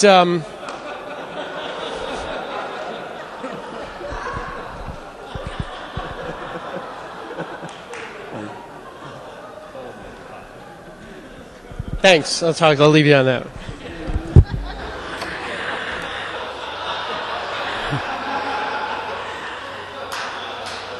Senator Doyle, you want to follow that one?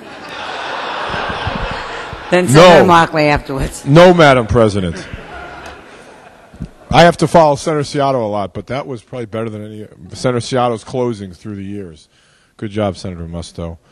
Although I heard of your father, Senator McKinney, I know no one from your family. I'm from Greater Hartford, so I have no connection with you whatsoever. I've only had the pleasure of serving with you up here for 8 years and then peripherally with the House and the Senate. But I do say I always enjoy your smile and your friendly ways, how you carry yourself through the chamber and work with us. You and I worked together through the years on different issues. You proved to me to be a wise, hardworking, and effective legislator, and I sincerely believe that. You did a fine job as our minority leader.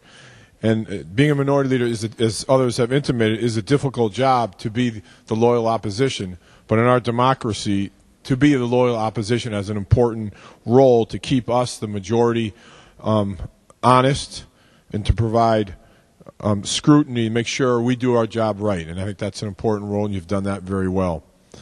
I also earned great respect for you after Newtown. The word guns has not been mentioned too far by the predecessors, but I'm going to go right on it and talk about it today. After Newtown, you did a great job. We all know how you comforted your community, and that was admirable. I followed you through the press and newspaper, and that was a very difficult task, and I think it was wonderful how you achieved that. But in terms of the gun issue, I think you certainly had to contemplate how you would proceed as a Republican leader on the gun issue. You made a difficult decision to search and fight for a bipartisan piece of gun legislation. You ultimately took the lead on the piece of the gun legislation, and you helped pass the bipartisan piece of the gun legislation. To me, your effort was courage, And to me, your effort was a profile in courage. Your efforts here on the gun issue could and very well may impact and defeat your political ambitions. To me, you earn my sincere respect, and I wish you the best in the future for you and your family. Thank you, John. Senator Markley, followed by Senator Guglielmo. Thank you, Madam President. I wandered downstairs earlier this afternoon, and someone said, what the heck are you guys doing up there? And I said, well, we're paying tribute to the retiring senators. And they said, gee, it sounds like they're all talking about themselves. And I thought it's not a hanging offense, I wouldn't say, for a senator to talk about himself, and maybe not even a misdemeanor. But it's also a little unavoidable, because in this discussion, in these tributes, we're talking about our own experience of a person. So it's largely where we come from with them, and it's a very subjective thing. And I have to say, speaking subjectively, speaking as somebody who once upon a time aspired to write fiction and wrote a little of it, I'd say that John McKinney is the most fascinating person to me in this entire chamber. I can sit and watch him in the caucus. I think sometimes he wonders, we occasionally have said he wonders what I was thinking, but I'm rolling him around in my mind because I think he's a very complex person and a person of tremendous capability. I think the greatest natural capabilities of any of us. A mind that really can grasp a situation very, very quickly and fully, that really locks in on it at a moment. And a ability to speak. I think of it sometimes like the ability to go a car going from 0 to 60, to start out in a speech in a very calm and rational manner and be excited and over the top, convincingly, in no time at all. I would say a tremendous leadership style in my experience in the caucus. I've said that before too, that the ability to build consensus, to hear all the voices in the caucus, to make everyone feel that they've been treated fairly, and has been said before, without ever leaving me pressured. If anyone was going to be pressured, it would have to be me, but without ever leaving any of us feel pressured to vote in any particular way, and yet to find unity more often than not. And I'll say one more thing that has not been remarked about, and maybe this is the most peculiarly subjective thing, but the man who I think, or the person in this chamber who has made me laugh the most, edging out Rob Kane and Ed Meyer maybe, but many, many times I've thought that what he said was just hysterically funny, often in a kind of a dry way, maybe a dry way that is something that we have a tendency to share. And I would say, John, I've had moments, as you know, of being quite frustrated with you.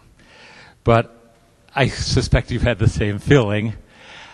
I've had moments of feeling extremely close and extremely grateful and extremely connected to you.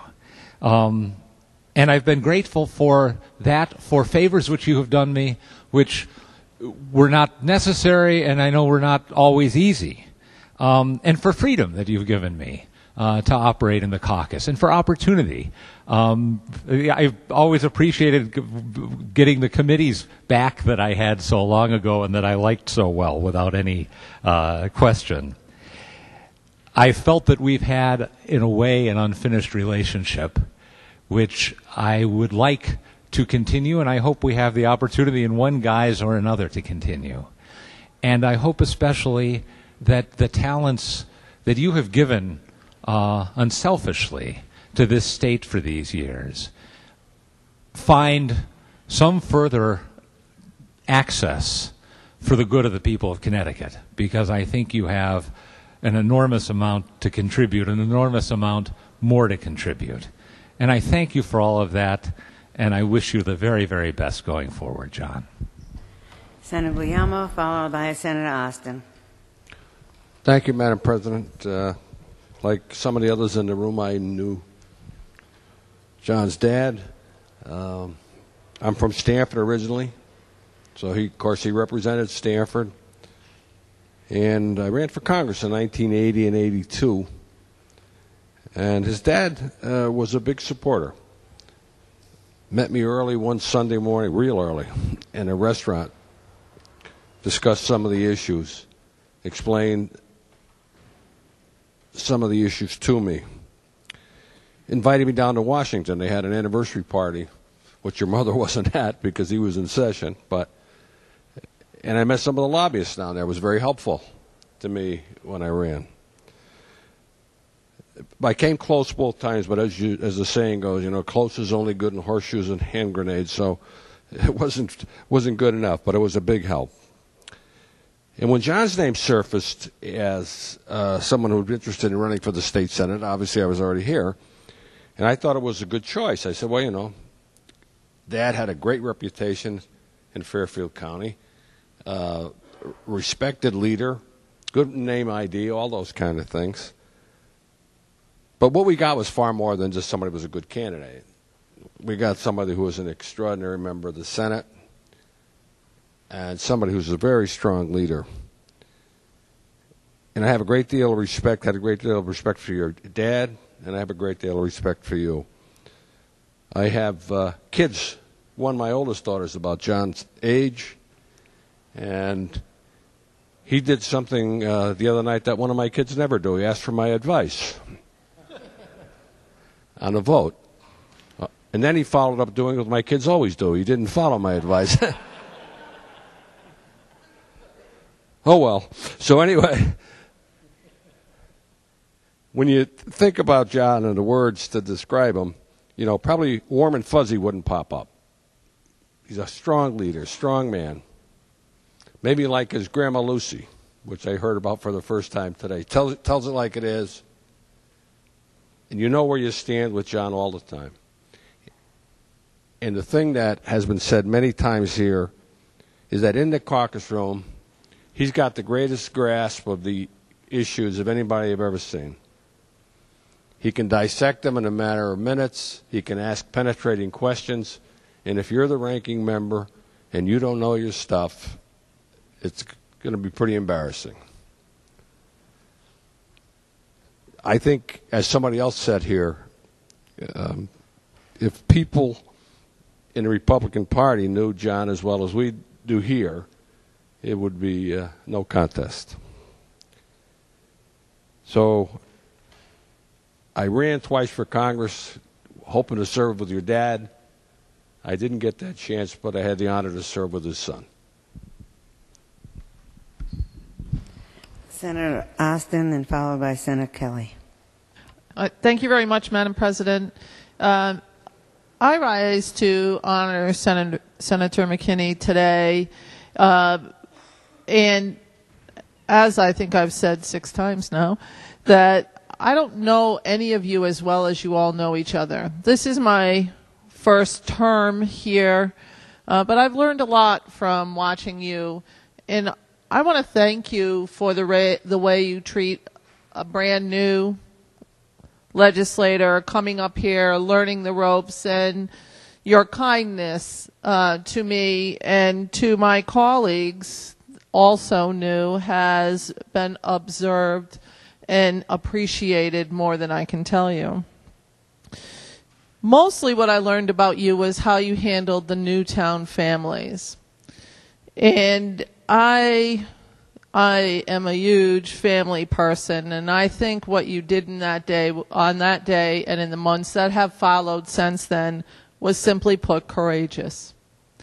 I think how you handled that and how you taught the state to handle that was simply impressive.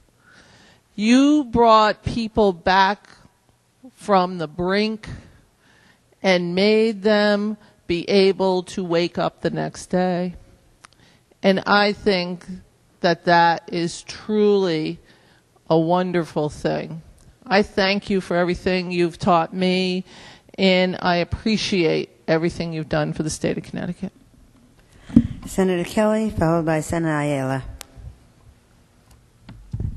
Thank you, Madam President. The name McKinney is something that I've known for quite a while. We were talking the other day about these bags that his dad used to use in campaigns.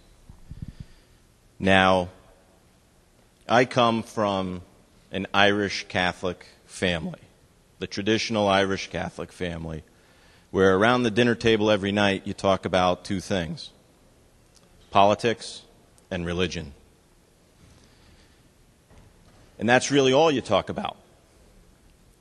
Now, the side of the family, well, I'm taking another step further. I'm also not only the traditional Irish Catholic family, but you might even call it a mixed marriage, in the sense that my dad's family were Republicans, my mom's were Democrats.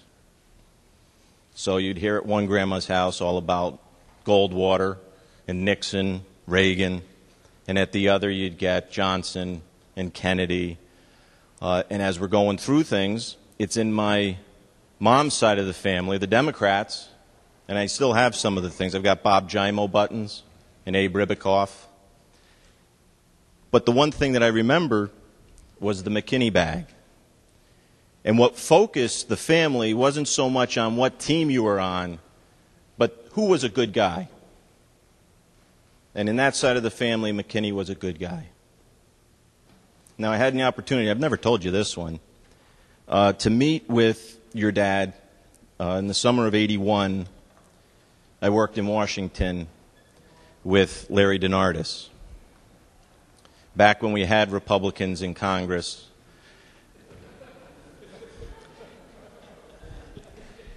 Representing New Haven. And in one of the meetings that we had an opportunity to talk to your dad, the concept came up with how do you get involved and make a difference. And what he said was the thing that you want to do to make a difference and to really have impact was to get involved, but to get involved in your local town committee. So I remembered that. Didn't really do anything about it right off the bat.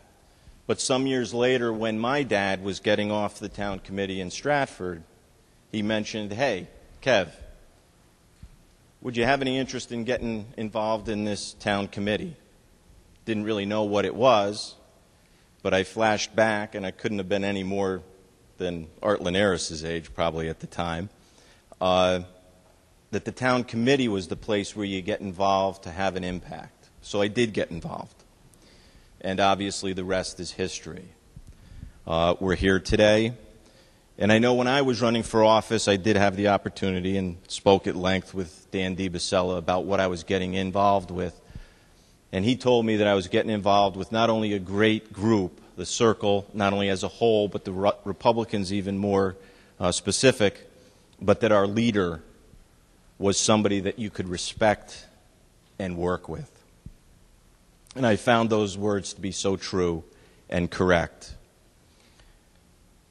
We've heard about your first-rate intellect, your ability to grab an issue, to frame that issue, to advocate a position. But the thing that I really found so important in how I've been enriched is that you've inspired us to excellence. Senator Guglielmo was talking about what it's like to go through screening and being a ranking member. And you had to be on your toes, because there was nothing more humiliating than not being able to explain the position that you came in prepared to explain, and have you on the other side not just be able to poke a couple holes in it, but you'd stop us dead in our tracks. And you'd be like, oh my God, how do I get around this? I can't even come back, which just made us better people and made us learn about legislation and bills and how to get things, not only understand the issues, but how to move the bills forward.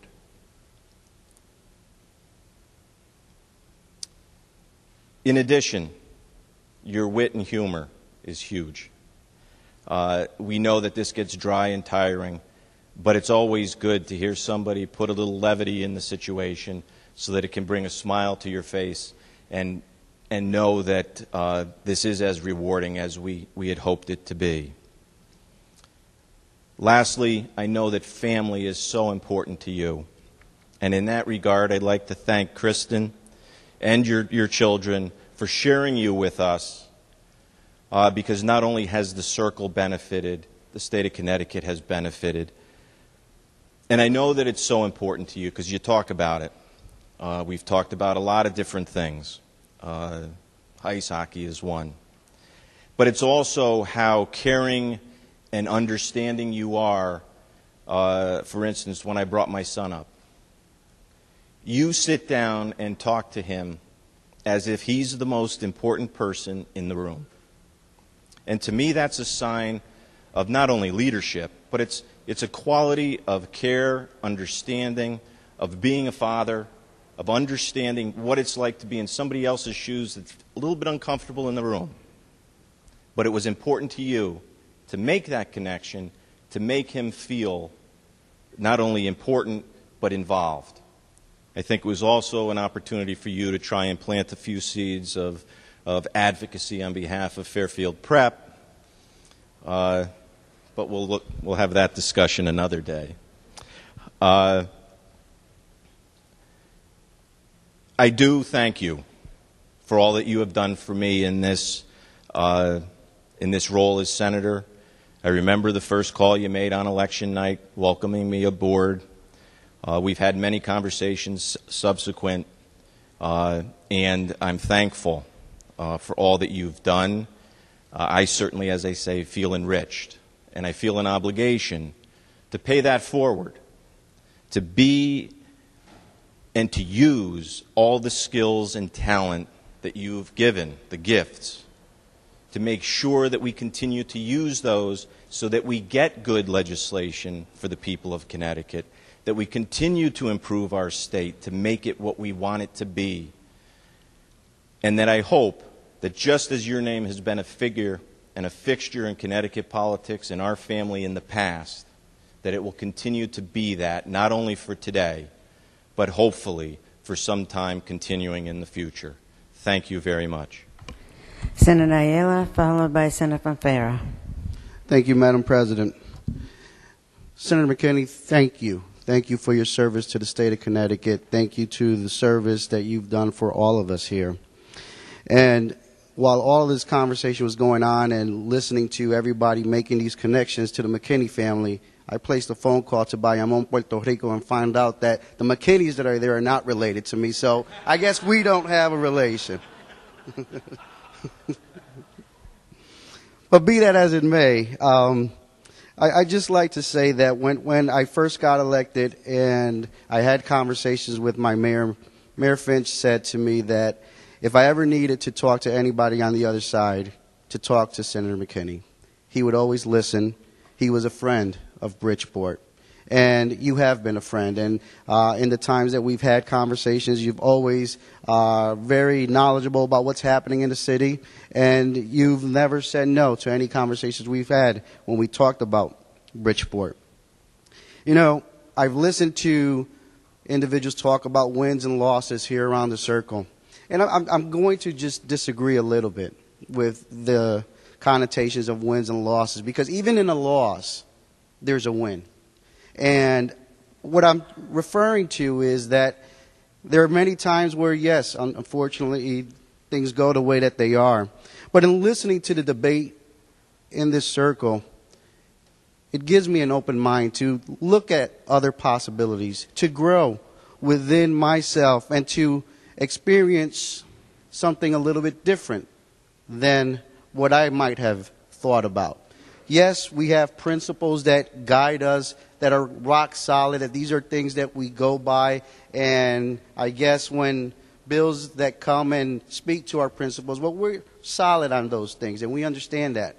But listening to others helps us understand that there might be a different way to do business. And I think that that's important when we talk about this. So even in a loss, and I don't know, and I don't even want to refer to how many losses or whatever, because that's not important. Because I believe in every loss, there's a victory, because it opens anybody who pays attention and listens to the argument that maybe we don't have it 100% sure.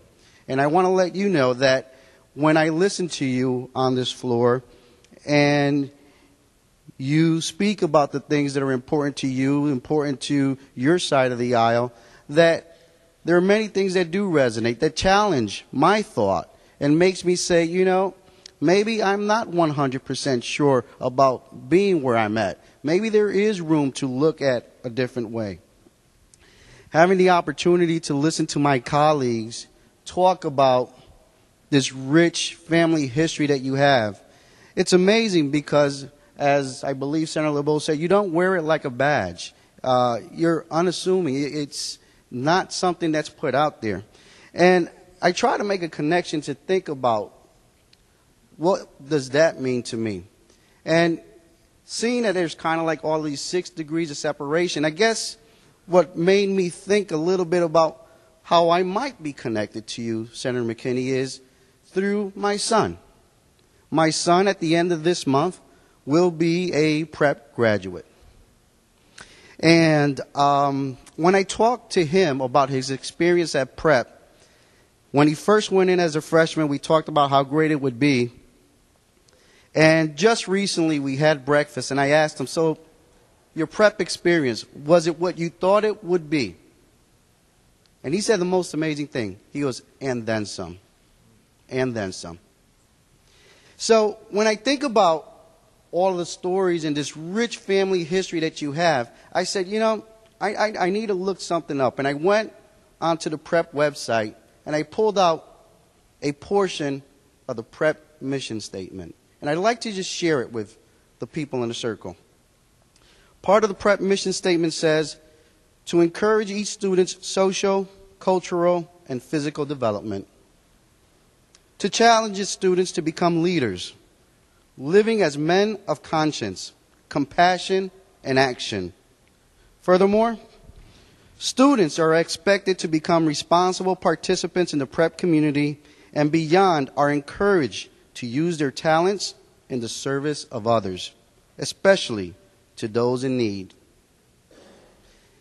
And I say that because at first I didn't know you were a prep graduate, but in the multitude of emails that I get from prep about all of the great things happening, you go back there quite often and you speak there.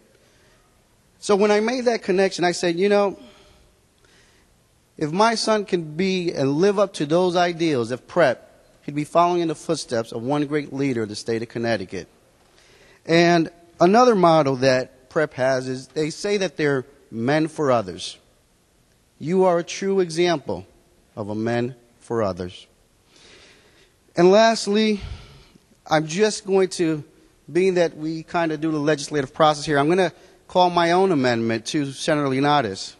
He called you the Mariano, the closer. I was not aware that you were a Mets fan, so I'm going to add an amendment and say that you ought to be known as the John Franco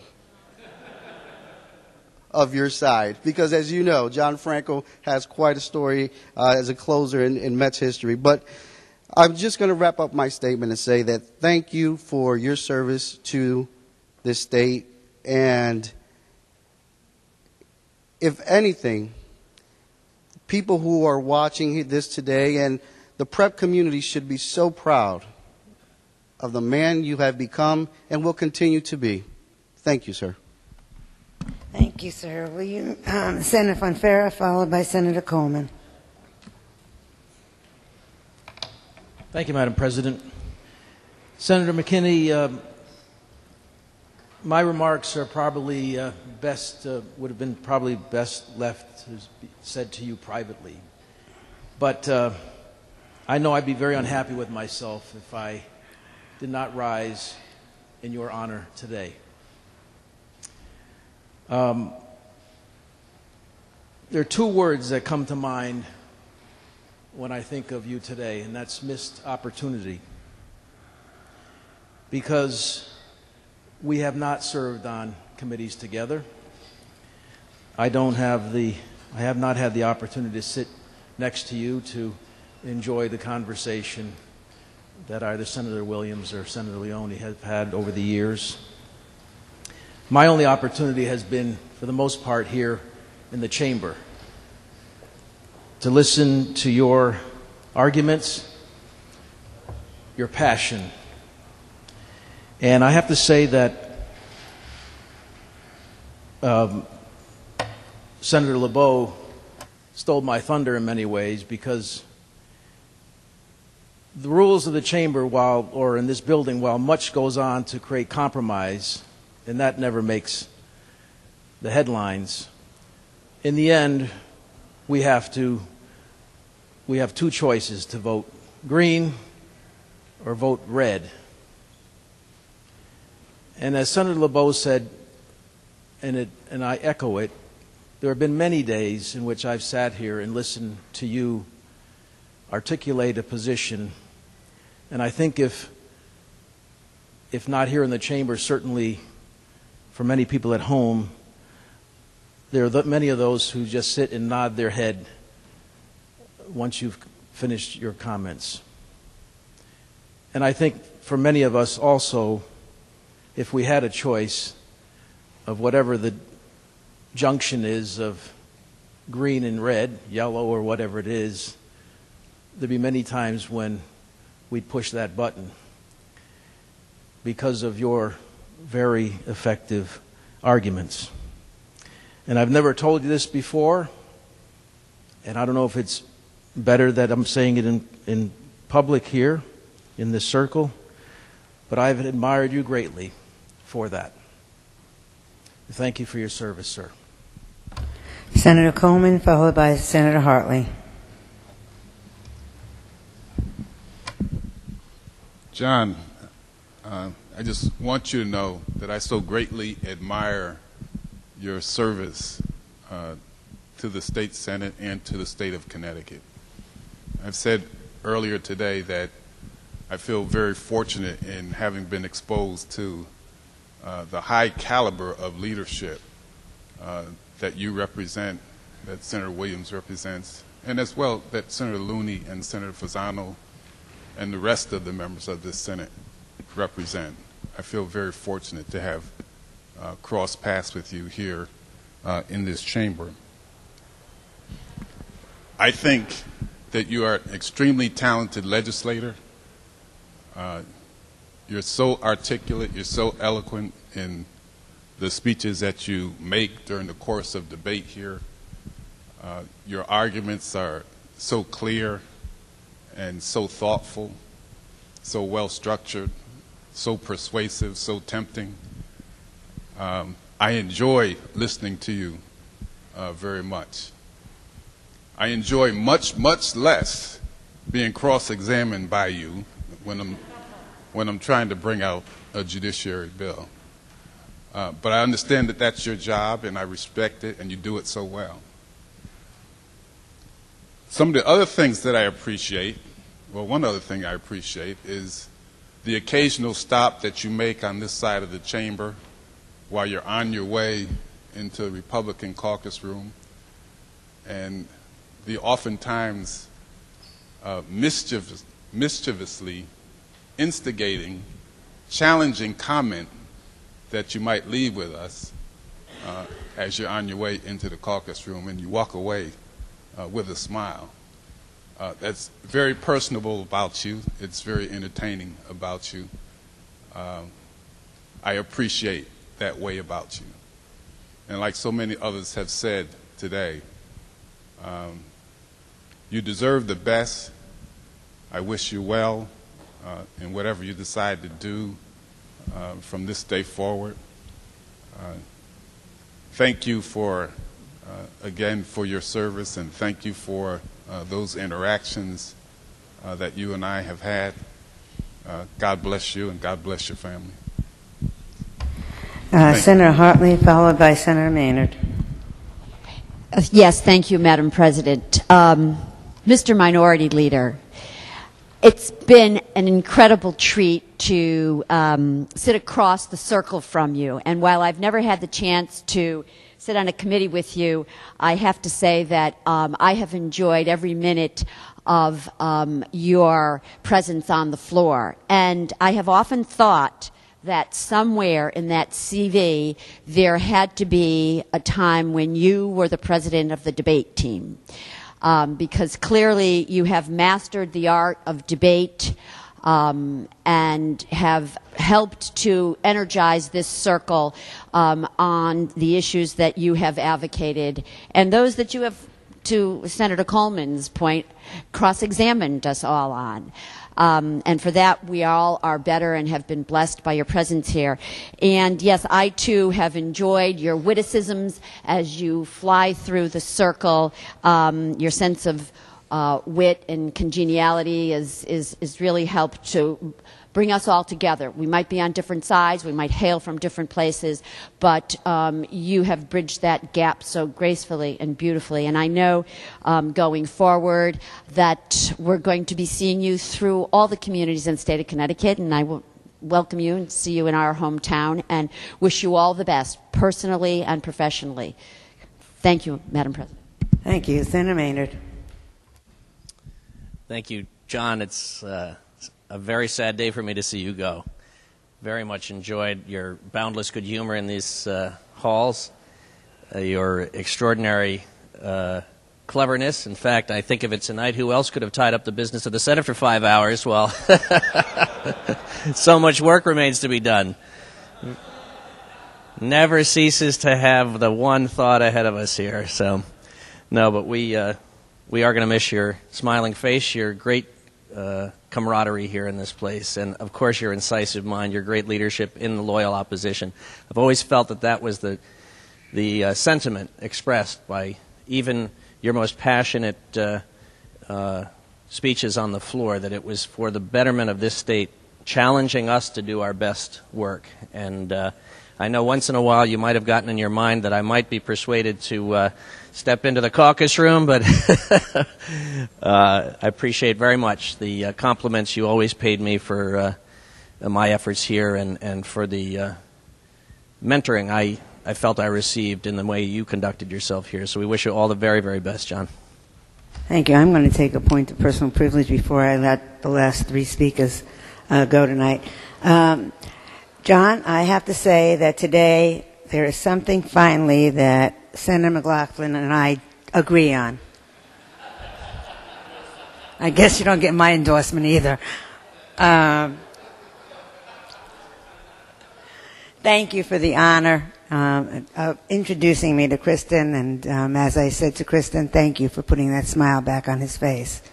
That's a very important smile in this chamber. We see it a lot. We love it a lot, and the laughter, and his laughter is contagious. I, John, want to thank you. Thank you for your friendship. You and I went through a very rough time and during a rough day, and I think for me, having you there made it a lot easier. I am always, and I have not seen in this chamber the kind of compassion and caring that you have.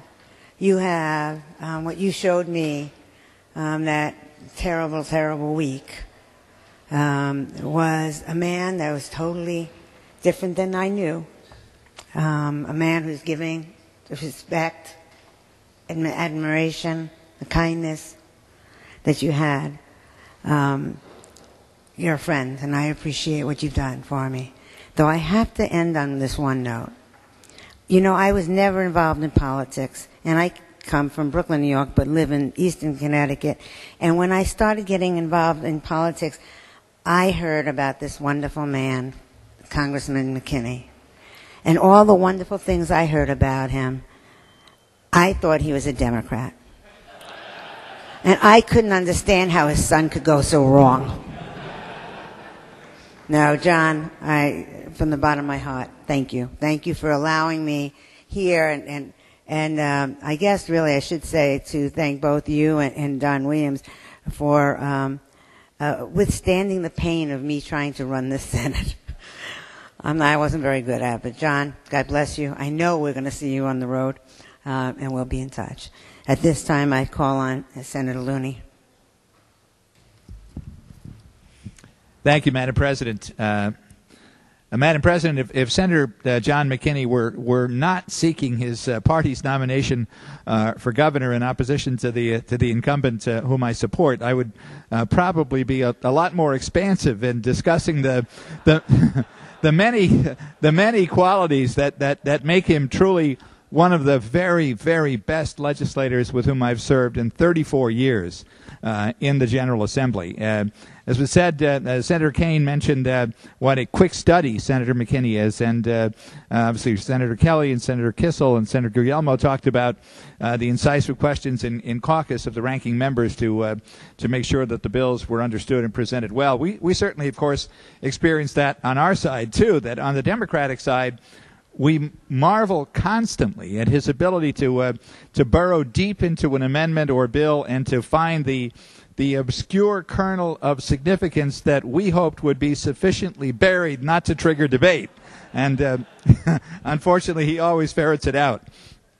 And some people do have a political gift, and John McKinney certainly has that gift. And in that sense, it's deep in his genes, and in this case, the apple certainly didn't fall far from the tree of his celebrated and beloved father, who was beloved by Democrats, Republicans, and unaffiliated voters as well in Fairfield County and throughout the state. And John McKinney really has the capacity to cross those borders as few others do. We know that he's committed to making government work effectively. He's not joined with those who seek to discredit government altogether and to deny it the resources to respond to those in need. And also, I think his personal qualities have really come to the fore in the last few years. I got to know him better during the long summer and fall we spent in the redistricting committee in the fall and summer and fall of 2011, and it was a delight working with him during that time. The wit, the humor, obviously the political skill was clearly evident, but that serving on that committee that could have been drudgery was really lightened and leavened by all of the humanity that he brought to the process, as well as the strength of being a political adversary of the first order.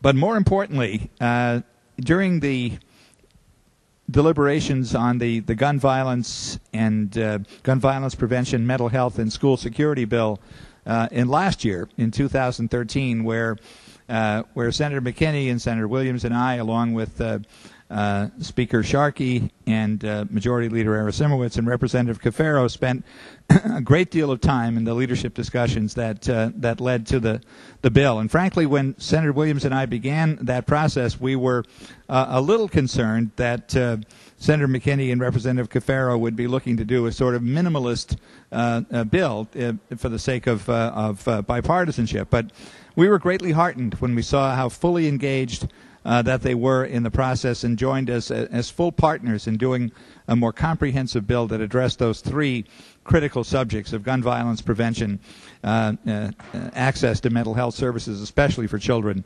and enhanced school security. And it was just I think something that was one of the most gratifying processes that I've ever had a chance to be involved in, despite the fact that it came out of such a terrible tragedy. Senator McKinney is, as we know, just so gifted. One of the, as we said, when he succeeded Senator DeLuca as the Republican leader, I know Senator Williams and I basically cautioned all of our committee chairs, make sure that you are prepared on the floor debate in ways that were going to be stepped up. As we said, just within their caucus, it has been true in this chamber that you had better know thoroughly the bills that you're bringing out, and if you don't, that lack of knowledge will be exposed. As Senator Hartley pointed out, that he has the skills of a classical debater. That is, he is able to focus on a position and draw it out to its logical extremes to point out how it might become ridiculous at the extremes as a way of discrediting it at this stage. It's one of the great classical strategies of classical debate. So I'm sure he was quite formidable in debate at Fairfield Prep and at Yale. And speaking of Fairfield Prep, he is somebody also because of his great intelligence and mastery of things. When he takes an interest in a subject, obviously he he becomes a master of it, and he loves sports and therefore is quite knowledgeable at everything relating to sports, from youth leagues to the high school level to the college level to the professional level, in a multitude of sports. And I appreciate the fact that he always takes occasion to seek me out when Fairfield Prep has defeated Notre Dame of West Haven once again in some other sport, as they have had the upper hand over the Green Knights for the last few years in most sports. But it's a delight to engage in that conversation with him. And it was mentioned earlier also, Senator Kelly spoke about Senator McKinney's capacity to put children at ease in particular.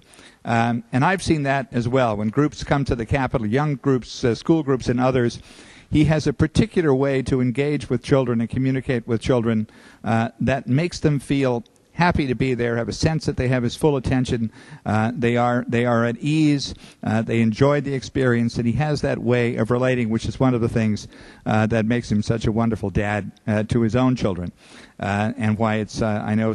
So the juggling act of having to be away from them so much because of the duties of his public office has caused over the years. So as for the last 16 years, it has been a delight to serve with you, John, because it has been something that I think has ennobled us all and made the state Senate a much better place. Thank you. Thank you. Senator Williams. Thank you, Madam President. You know, I've had the ability to visit a number of state capitals around the country, and it seems that the better part of the capitals, whether it's the House or the Senate, are arranged in a different way than the state Senate here in Connecticut. It's the rows of seats with Democrats over on one side, Republicans over on the other side. We see that in Washington, in Congress, and it's different here in this chamber because we are in a circle. We address each other, we look at each other, and we are not arranged in a partisan way. So for my entire 22 years, I've sat next to two Republicans, one on one side and the other side. I've sat next to two leaders, Del Eads, where Clark Chapin is right now, and John McKinney, who has been the extraordinary minority leader that I've had the privilege of sitting next to for many years. And because we look at each other and we, in many cases, sit next to each other, members of different political parties, I have found that we are able to communicate in a different and better way. And the fact that we have the two leaders of the Senate sitting next to each other is pretty extraordinary. You can't just make your partisan point and storm out of the chamber and call it a day and never talk to each other. Because at the end of a debate, Senator McKinney will stand up. And I, too, note whether he's got pages of notes on the legal sheets or not. And I know if there are multiple pages there that I'd better get ready, because here comes one whale of an argument from Senator McKinney. And I listen very carefully because I know he's going to make important and essential points. And then I jump up and I try my best to argue our side of that particular issue. And then when I sit down, we turn, we laugh, we joke, we comment on the strengths of each other's points. And of course, when we're not making those arguments and commenting on our own arguments, we're listening to other people and making our own comments very quietly about what we're hearing from our respective colleagues. And it's that difference, I think, that makes the Connecticut legislature and the Connecticut State Senate so vital to our democracy here. And John McKinney reminds me of a quote from Tennyson in the poem Ulysses. Much I have seen and known. I am a part of all that I have met. Now, John McKinney is a young man, but John, you have seen and known much, and you are a part of all you have done and a part of all of those that you have met. You were born into a family of public service. You could have taken a number of different courses, a number of different pathways. You have a tremendous education, you have a law degree, you worked for a prestigious law firm. So many people in your position would not have chosen to put yourself out there to run for public office. You could have had a comfortable life without engaging in the public policy battles that are so important to our future. But instead, you kept that tradition of public service in your family. Now, it's true, John and I have worked together very well at times, and then there have been times, mostly in the distant past, where things didn't go so well. And I have learned so much as a senator working with and against Senator McKinney, because we have found that if you just simply try to push your point or agenda without talking to each other, without soliciting the ideas of those on the other side of the aisle, that you don't get very far. And if you do, if you win ugly. And that's not the way of the Connecticut State Senate. In more recent years, what we have found is that reaching out and collaborating wherever possible, understanding that you're never going to win all the time, that you're never going to agree all the time, is the way to go. And it's the best for policy. It's the best for our state. John, as a leader, I have seen your courageous side, whether I've agreed with you or whether I have disagreed with you. I have seen you fight hard for issues that are important to families across the state, whether it's economic development, whether it's environmental issues. I remember a time when both of us were at the League of Conservation Voters.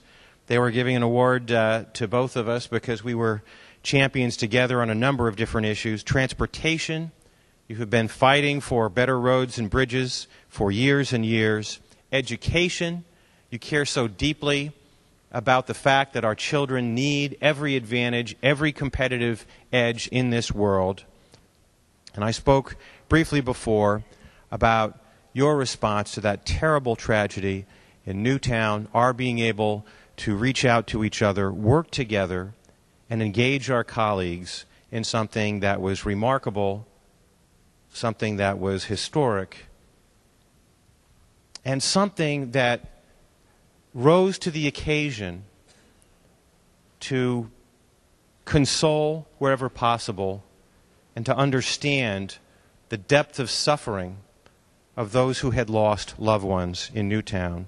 And as the senator for that area, John, you did a phenomenal job. It was amazing. So I think that when I think of you,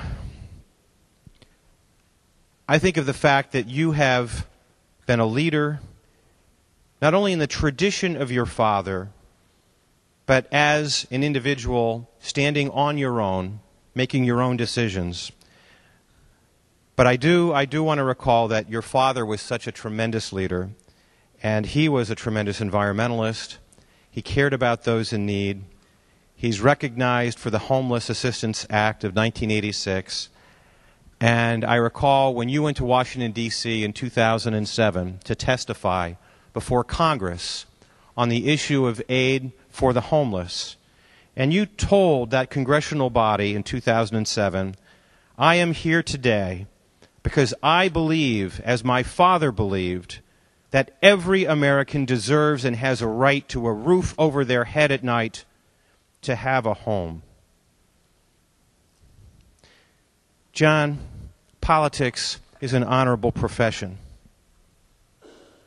Your service in that profession has brought honor and passion and insight to our dialogue.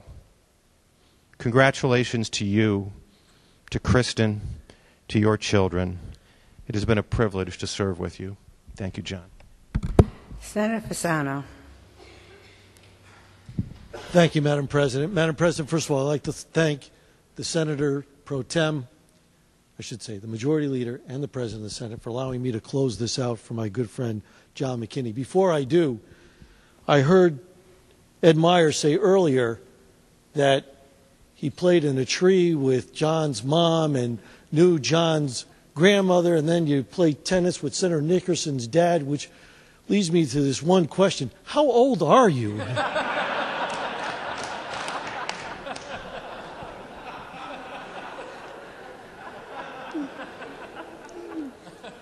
And Senator, bye to you. If you ever want to revisit the days of a McKinney bumper sticker, please give me a call right after session. I'll see what I can do for you on that end. You know, I've heard a lot about John, and this is a family. Whether you sit in the circle or you work for the Senate, it is a family. John's my brother. He's the closest thing I have to a brother.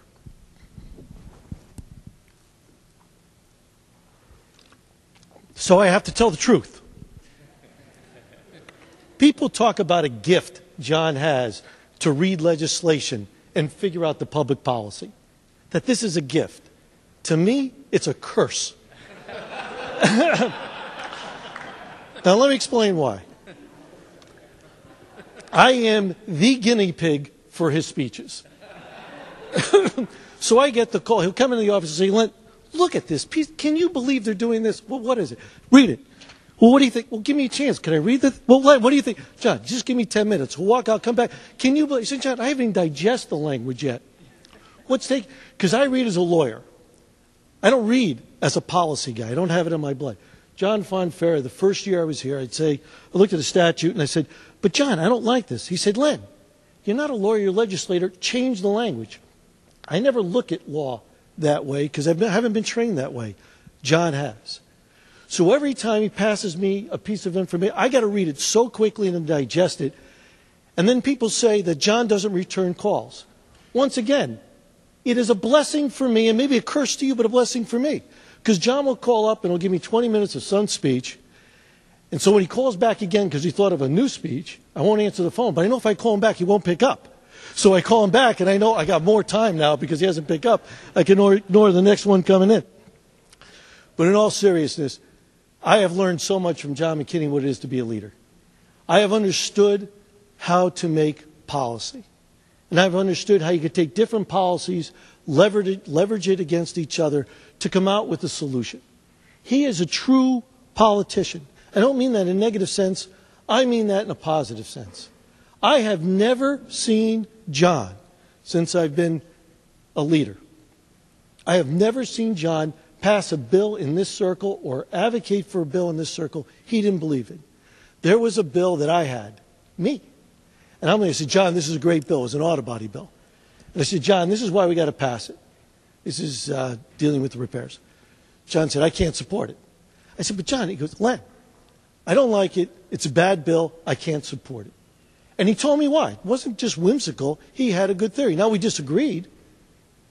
But that was his view. And I respected that. Because that's who he is. So when you hear him coming out and he makes his speeches, it's from his heart. It's not to press a political agenda. It is to press what he believes is right in the state of Connecticut. Those things are very hard to find. The other thing is arm twisting. People say he has never arm twist in the circle. Okay? Me, he has. I come to him and I say, John, I saw this bill and I'm thinking, you can't do that. No, but this is what, Len, you can't, but John, Len, need you with me. That's about the biggest arm twist, but it's to me.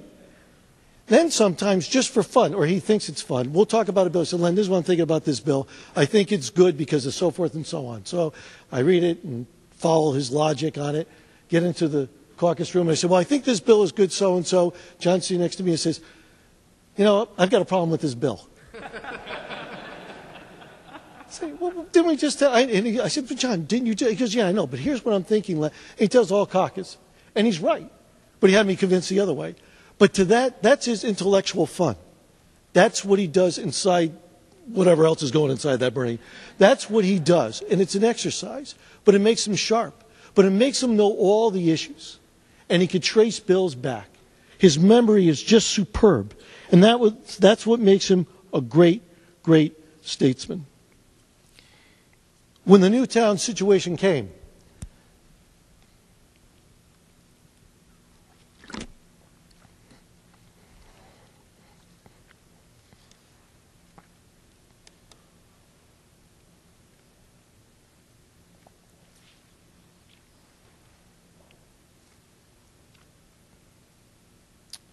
nobody knows the anguish this guy went through. Perhaps Kristen does. But he never told anybody. Being as close as I was to John as his brother, I know the anguish of that day, because we talked early in the morning when it first came out. John called me. Before the details came out, John was called. There was an incident, and then we talked throughout.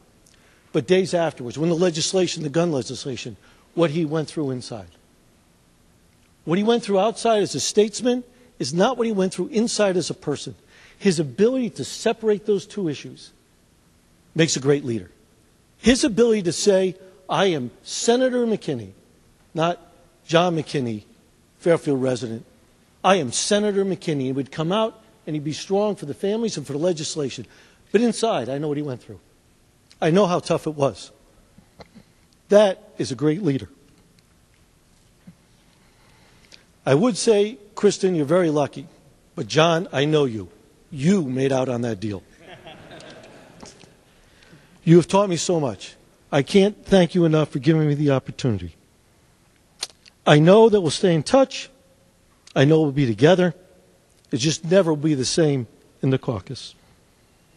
Your political career, whatever it may be, short-term or long-term, will never go away. You are going to do great things, much more than you've done. And to say much more than you've done an incredible amount to date. I look forward to being your friend forever. Thank you. That's it, guys. Oops, not anymore. It's not. I screwed up. We've got something in the back here for John that we've given to everybody, which is why don't you bring it over to him? A picture of the caucus, or the whole circle.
Senator McKinney. Thank you, Madam President. I might make all of your night by making this the last time I ever speak in the circle. That might be nice. And we still have bills to move. There is so much to be thankful for. I don't want to make the mistake I made on my first election night when I gave about a 45-minute thank you speech and everybody left for the bar. Let me start by thanking the people who, for 8 straight elections, elected me to be their voice and representative in Hartford. The people of Easton, the people of Weston, the people of Westport, for a short time before redistricting, the people of Monroe, the people of Newtown, and my hometown of Fairfield, Connecticut. I keep telling people I recently turned 50. I keep saying that because I actually don't want to believe it, but outside of college and law school, I've spent my entire life mostly in Fairfield or Westport, Connecticut.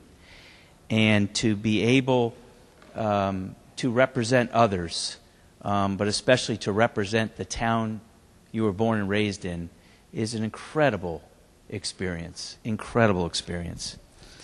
And there's so much I can look back at over 16 years to talk about, but the one story I almost always tell actually occurred within my first month or two as a state senator. I got a call from a young man by the name of Frankie Daniels from Fairfield, Connecticut. Frankie was I believe, is 31 years old. And Frankie was dying of a very serious illness and needed a bone marrow transplant.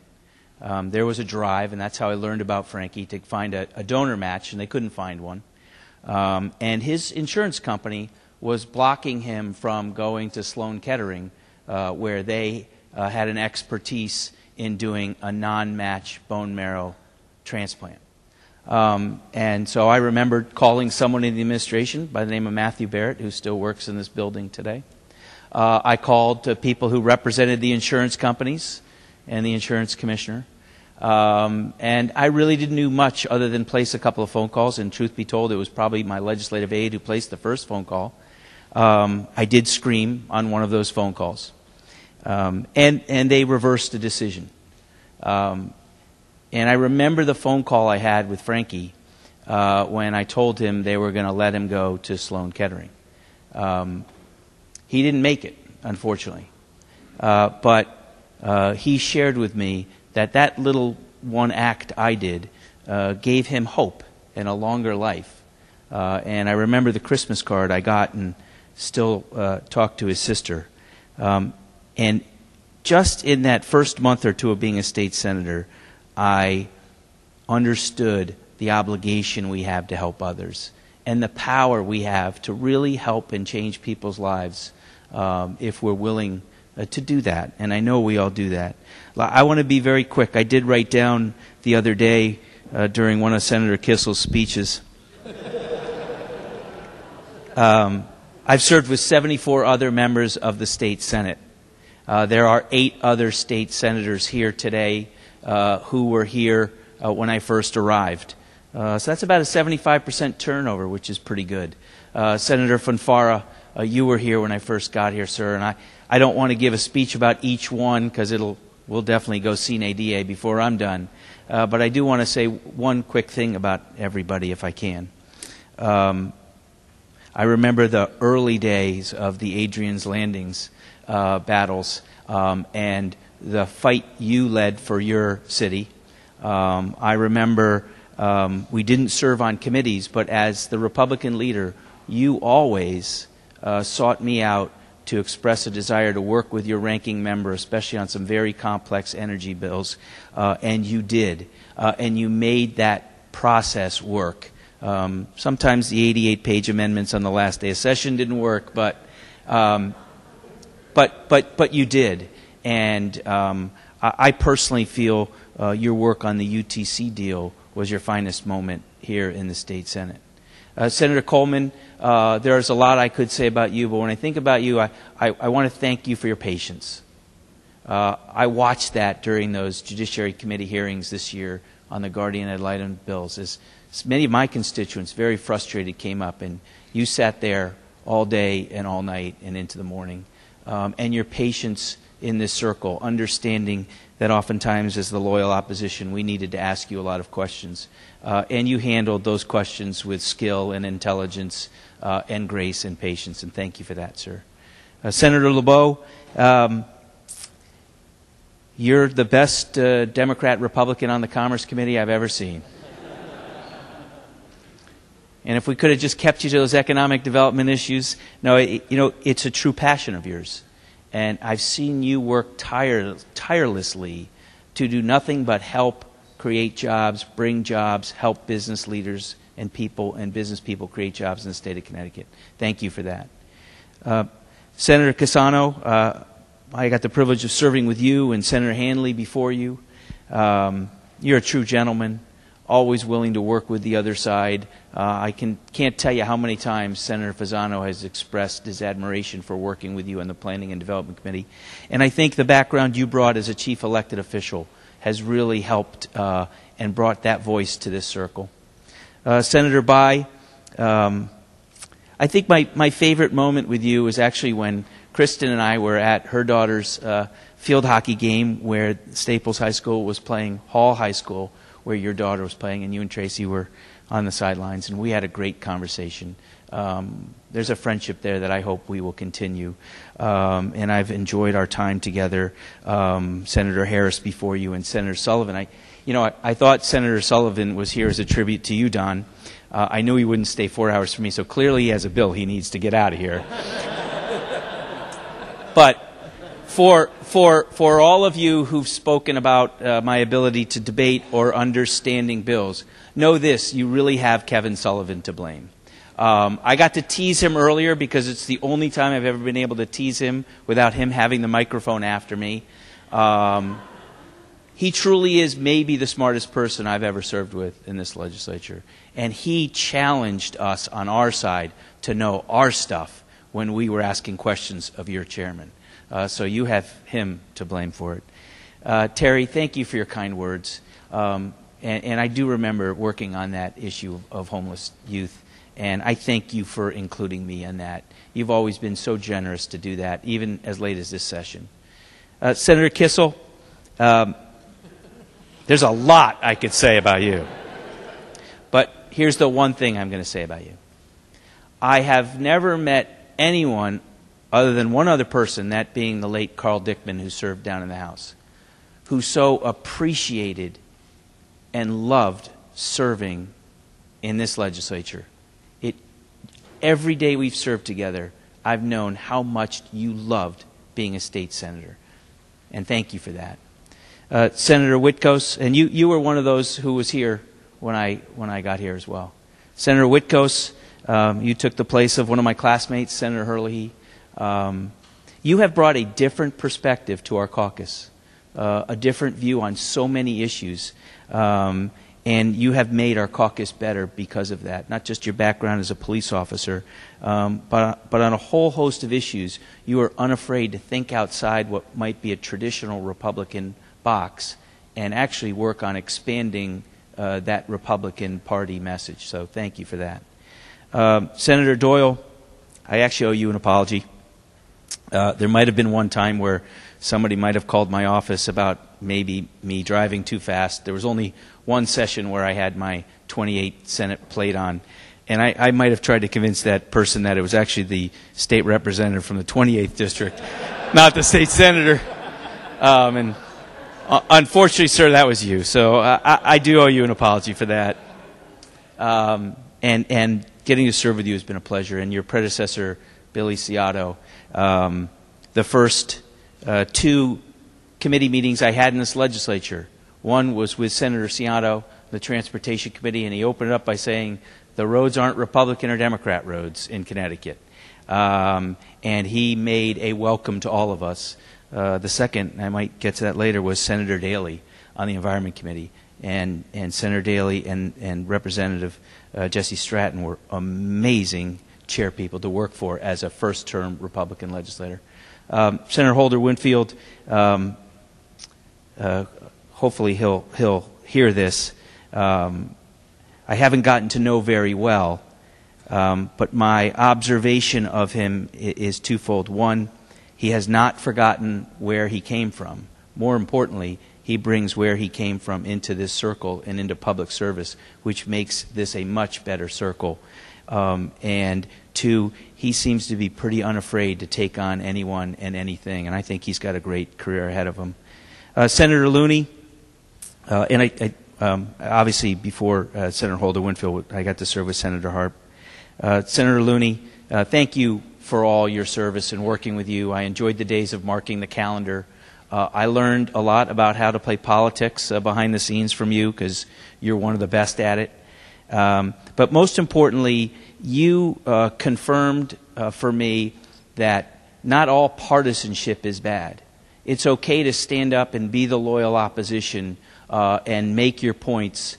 That's actually part of the process. Negative partisanship just for being partisan is not good. But you taught me that you can get up on principle and fight the good fight, and you actually, whether you win or lose the vote, make the place a better place. Senator Meyer, I did say my goodbye to you the other day. I will say everything he said about my grandmother was true. She lived to 104, and what I always told people was, had she been born a boy, or had she been born maybe a generation or two later, she would have been one of the leading business people in the world. And unfortunately for her, she was born at a time where our society did not give women those opportunities that men had. Senator Bartolomeo, I haven't gotten to know very well, but she's been an excellent partner as chair of the Housing Committee. And as leader and getting to hand out committee assignments, I will have to tell you that nobody, oh, there she is, nobody on our side asked to serve on the Housing Committee, which was good because I always wanted to keep it for myself. And I appreciate the work we've done. You have done some incredible things in a very short time in this building. Senator Schlossberg, I probably owe you an apology too, because we made you stand up for hours on end on different GAE bills and other things. But there is a real compassion about you and the way you do business in the circle, and I will always appreciate that. Senator Hartley, we actually did have 1 2-year stint on a committee together. It was appropriations, because I remember a transportation subcommittee where it was Senator Hartley, myself, the Republican House member, and a House Democrat, and we walked into the room, we said, we finally have them outnumbered 3-1. All right, that didn't go over as well as I thought. But it was a true story. Because we cut spending in that subcommittee more than they ever have. It just so happens that it got put back in. But what I appreciate most, Senator Hartley, is your fearlessness on how you vote. And I've always believed that your votes are always grounded in what's best for Waterbury and the people you represent. Senator Markley, thank you for your kind words. You are the example of why people shouldn't judge a book by its cover.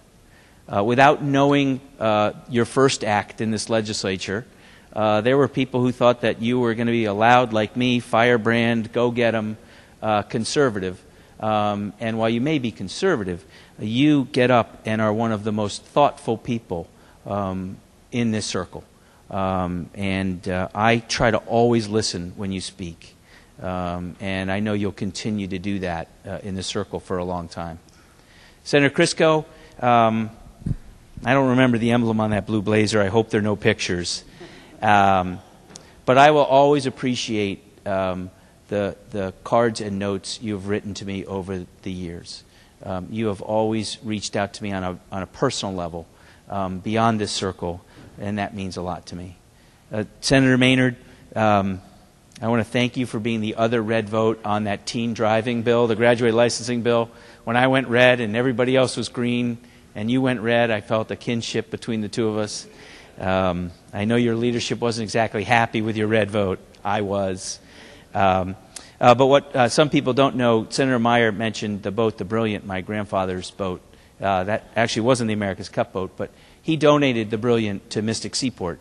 And several years ago, when they were redoing the deck, Senator Maynard brought me a piece of the original wood deck of the Brilliant. I still have that in my desk. Thank you for that, sir. Senator Austin, we have not spent a lot of time together. The one thing I see in you is incredible strength.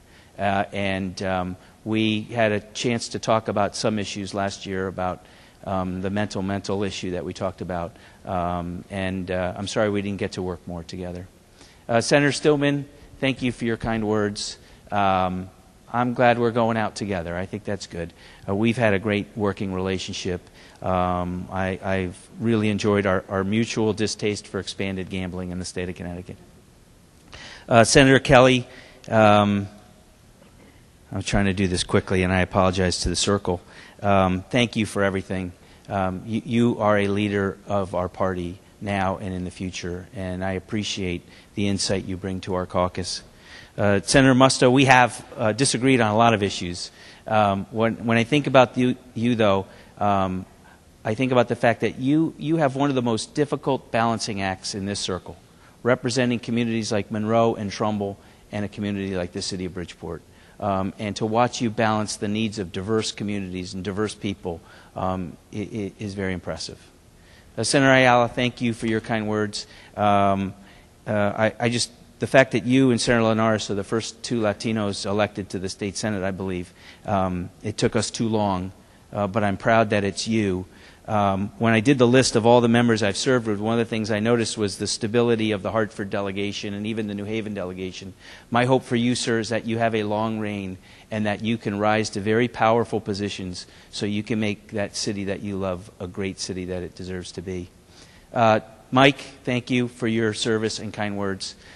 When I think about you, perhaps what people don't see is an extraordinary faith and a huge heart. And I thank you for all that you've done for me. Bob, thank you for your kind words.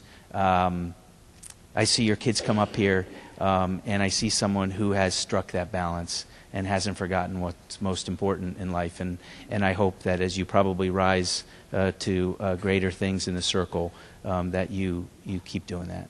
Tony, thank you for everything that you've meant to me. I think you said it all. We not too long ago were actually competing for the same position, and it didn't interfere with our friendship. That says a lot about our friendship. Carlo, thank you for your kind words. When I think of you, I think of family. And I've gotten to know a little bit about your family in Stamford. I hope to learn more, but it's a very proud one. Thank you. Don, I already said goodbye to you, so that's good. We're done with that. Clark, thank you for running for the state Senate. I know I lied to you about what it would be like up here.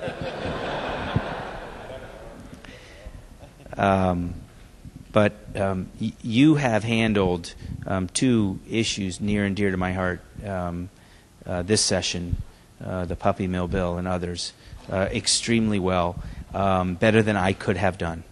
And I thank you for that, and I thank you for your friendship. Jason, we already said goodbye to you, so I'm going to skip that and keep going. Rob Kane, I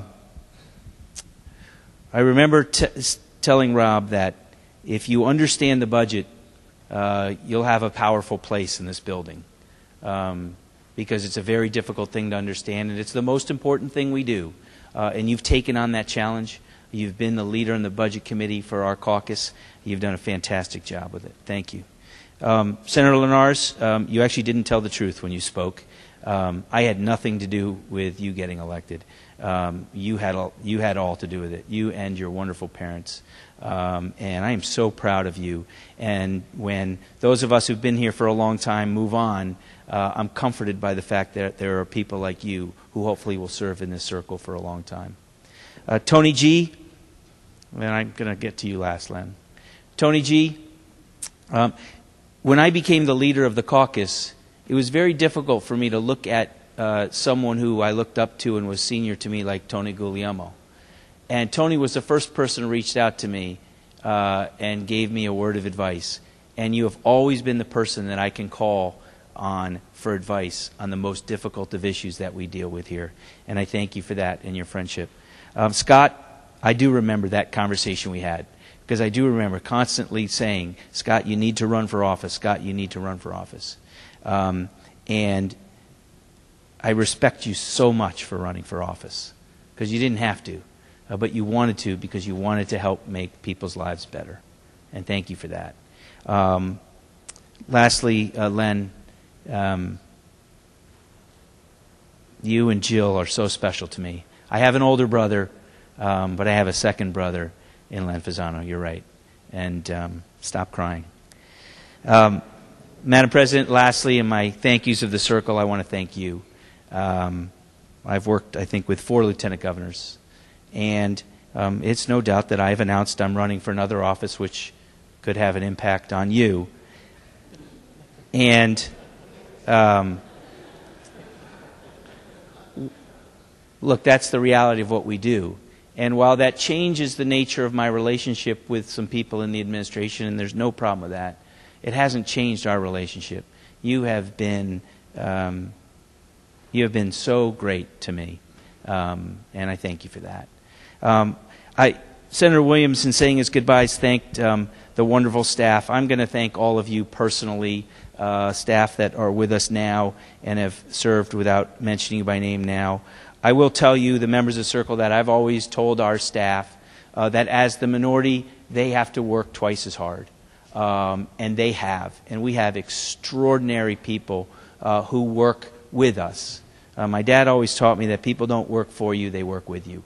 And we cannot do what we do without these amazing people. And so I thank you for all of that. I guess, Madam President, I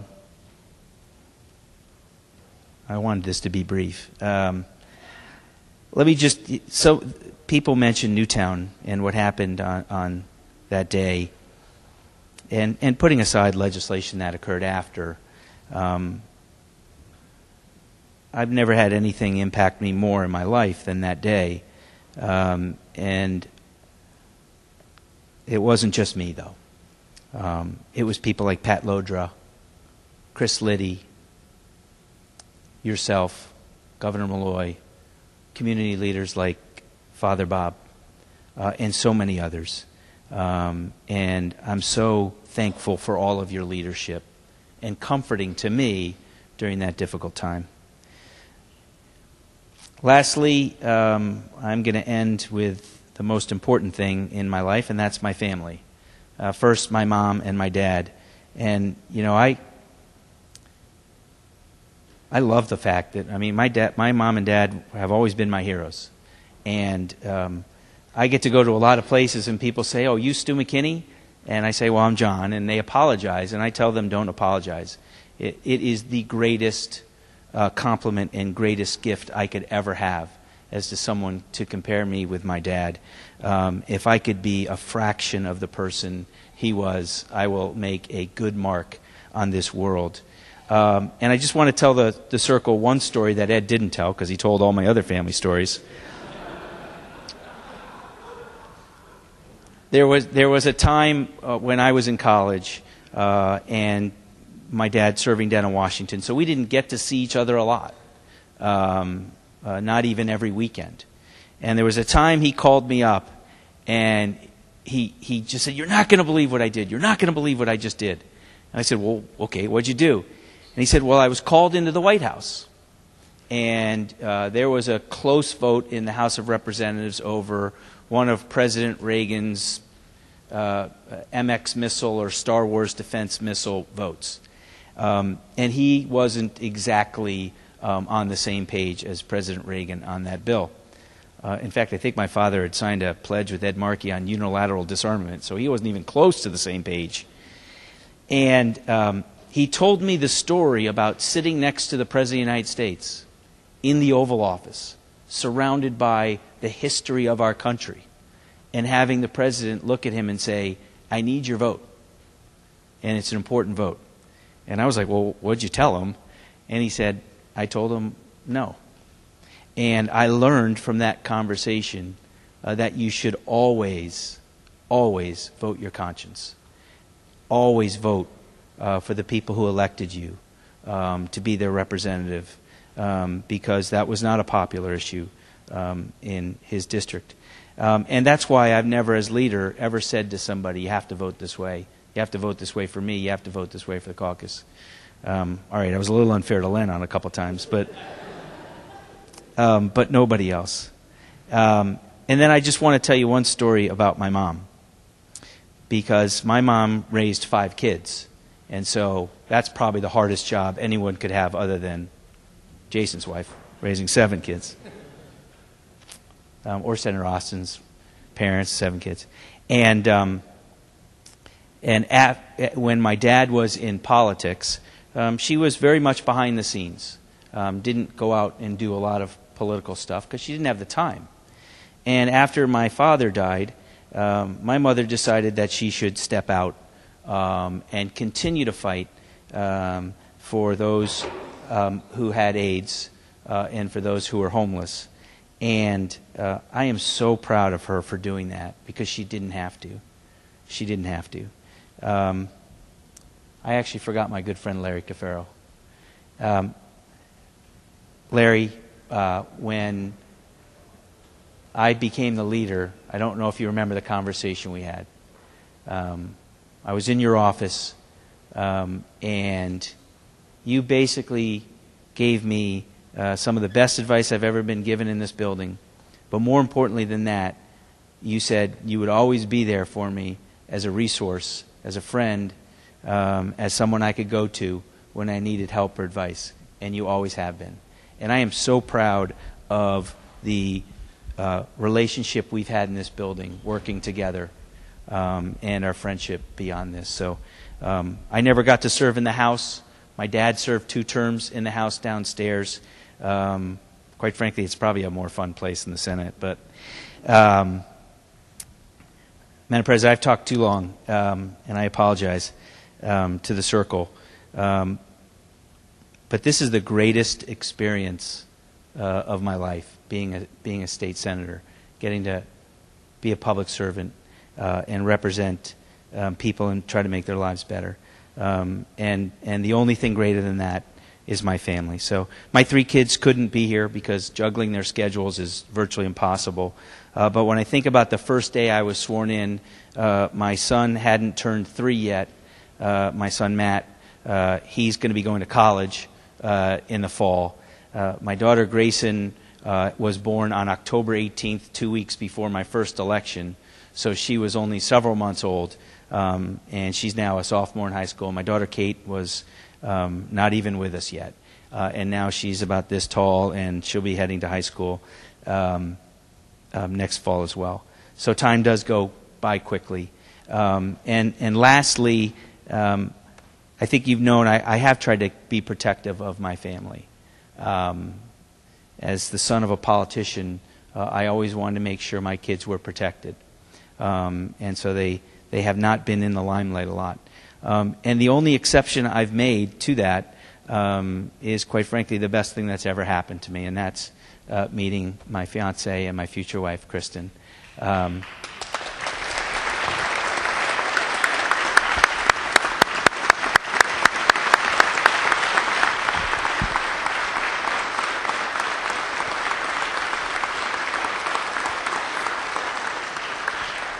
I outed her at the Bush dinner in front of 500 people last year.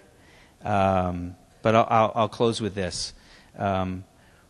Whatever my political fortunes may or may not be, I hope to always be a servant for others and to try to make my town, my neighborhood, my state, or my country a better place in whatever small or big way that is, because I believe public service is a noble calling. And as I answered in that debate, I know whether I win or lose an election, I've already won. I've won because of this wonderful woman. I've won because of 3 great kids. I've won because of a great family. And I've won because I've got to serve with all of you. Thank you very much.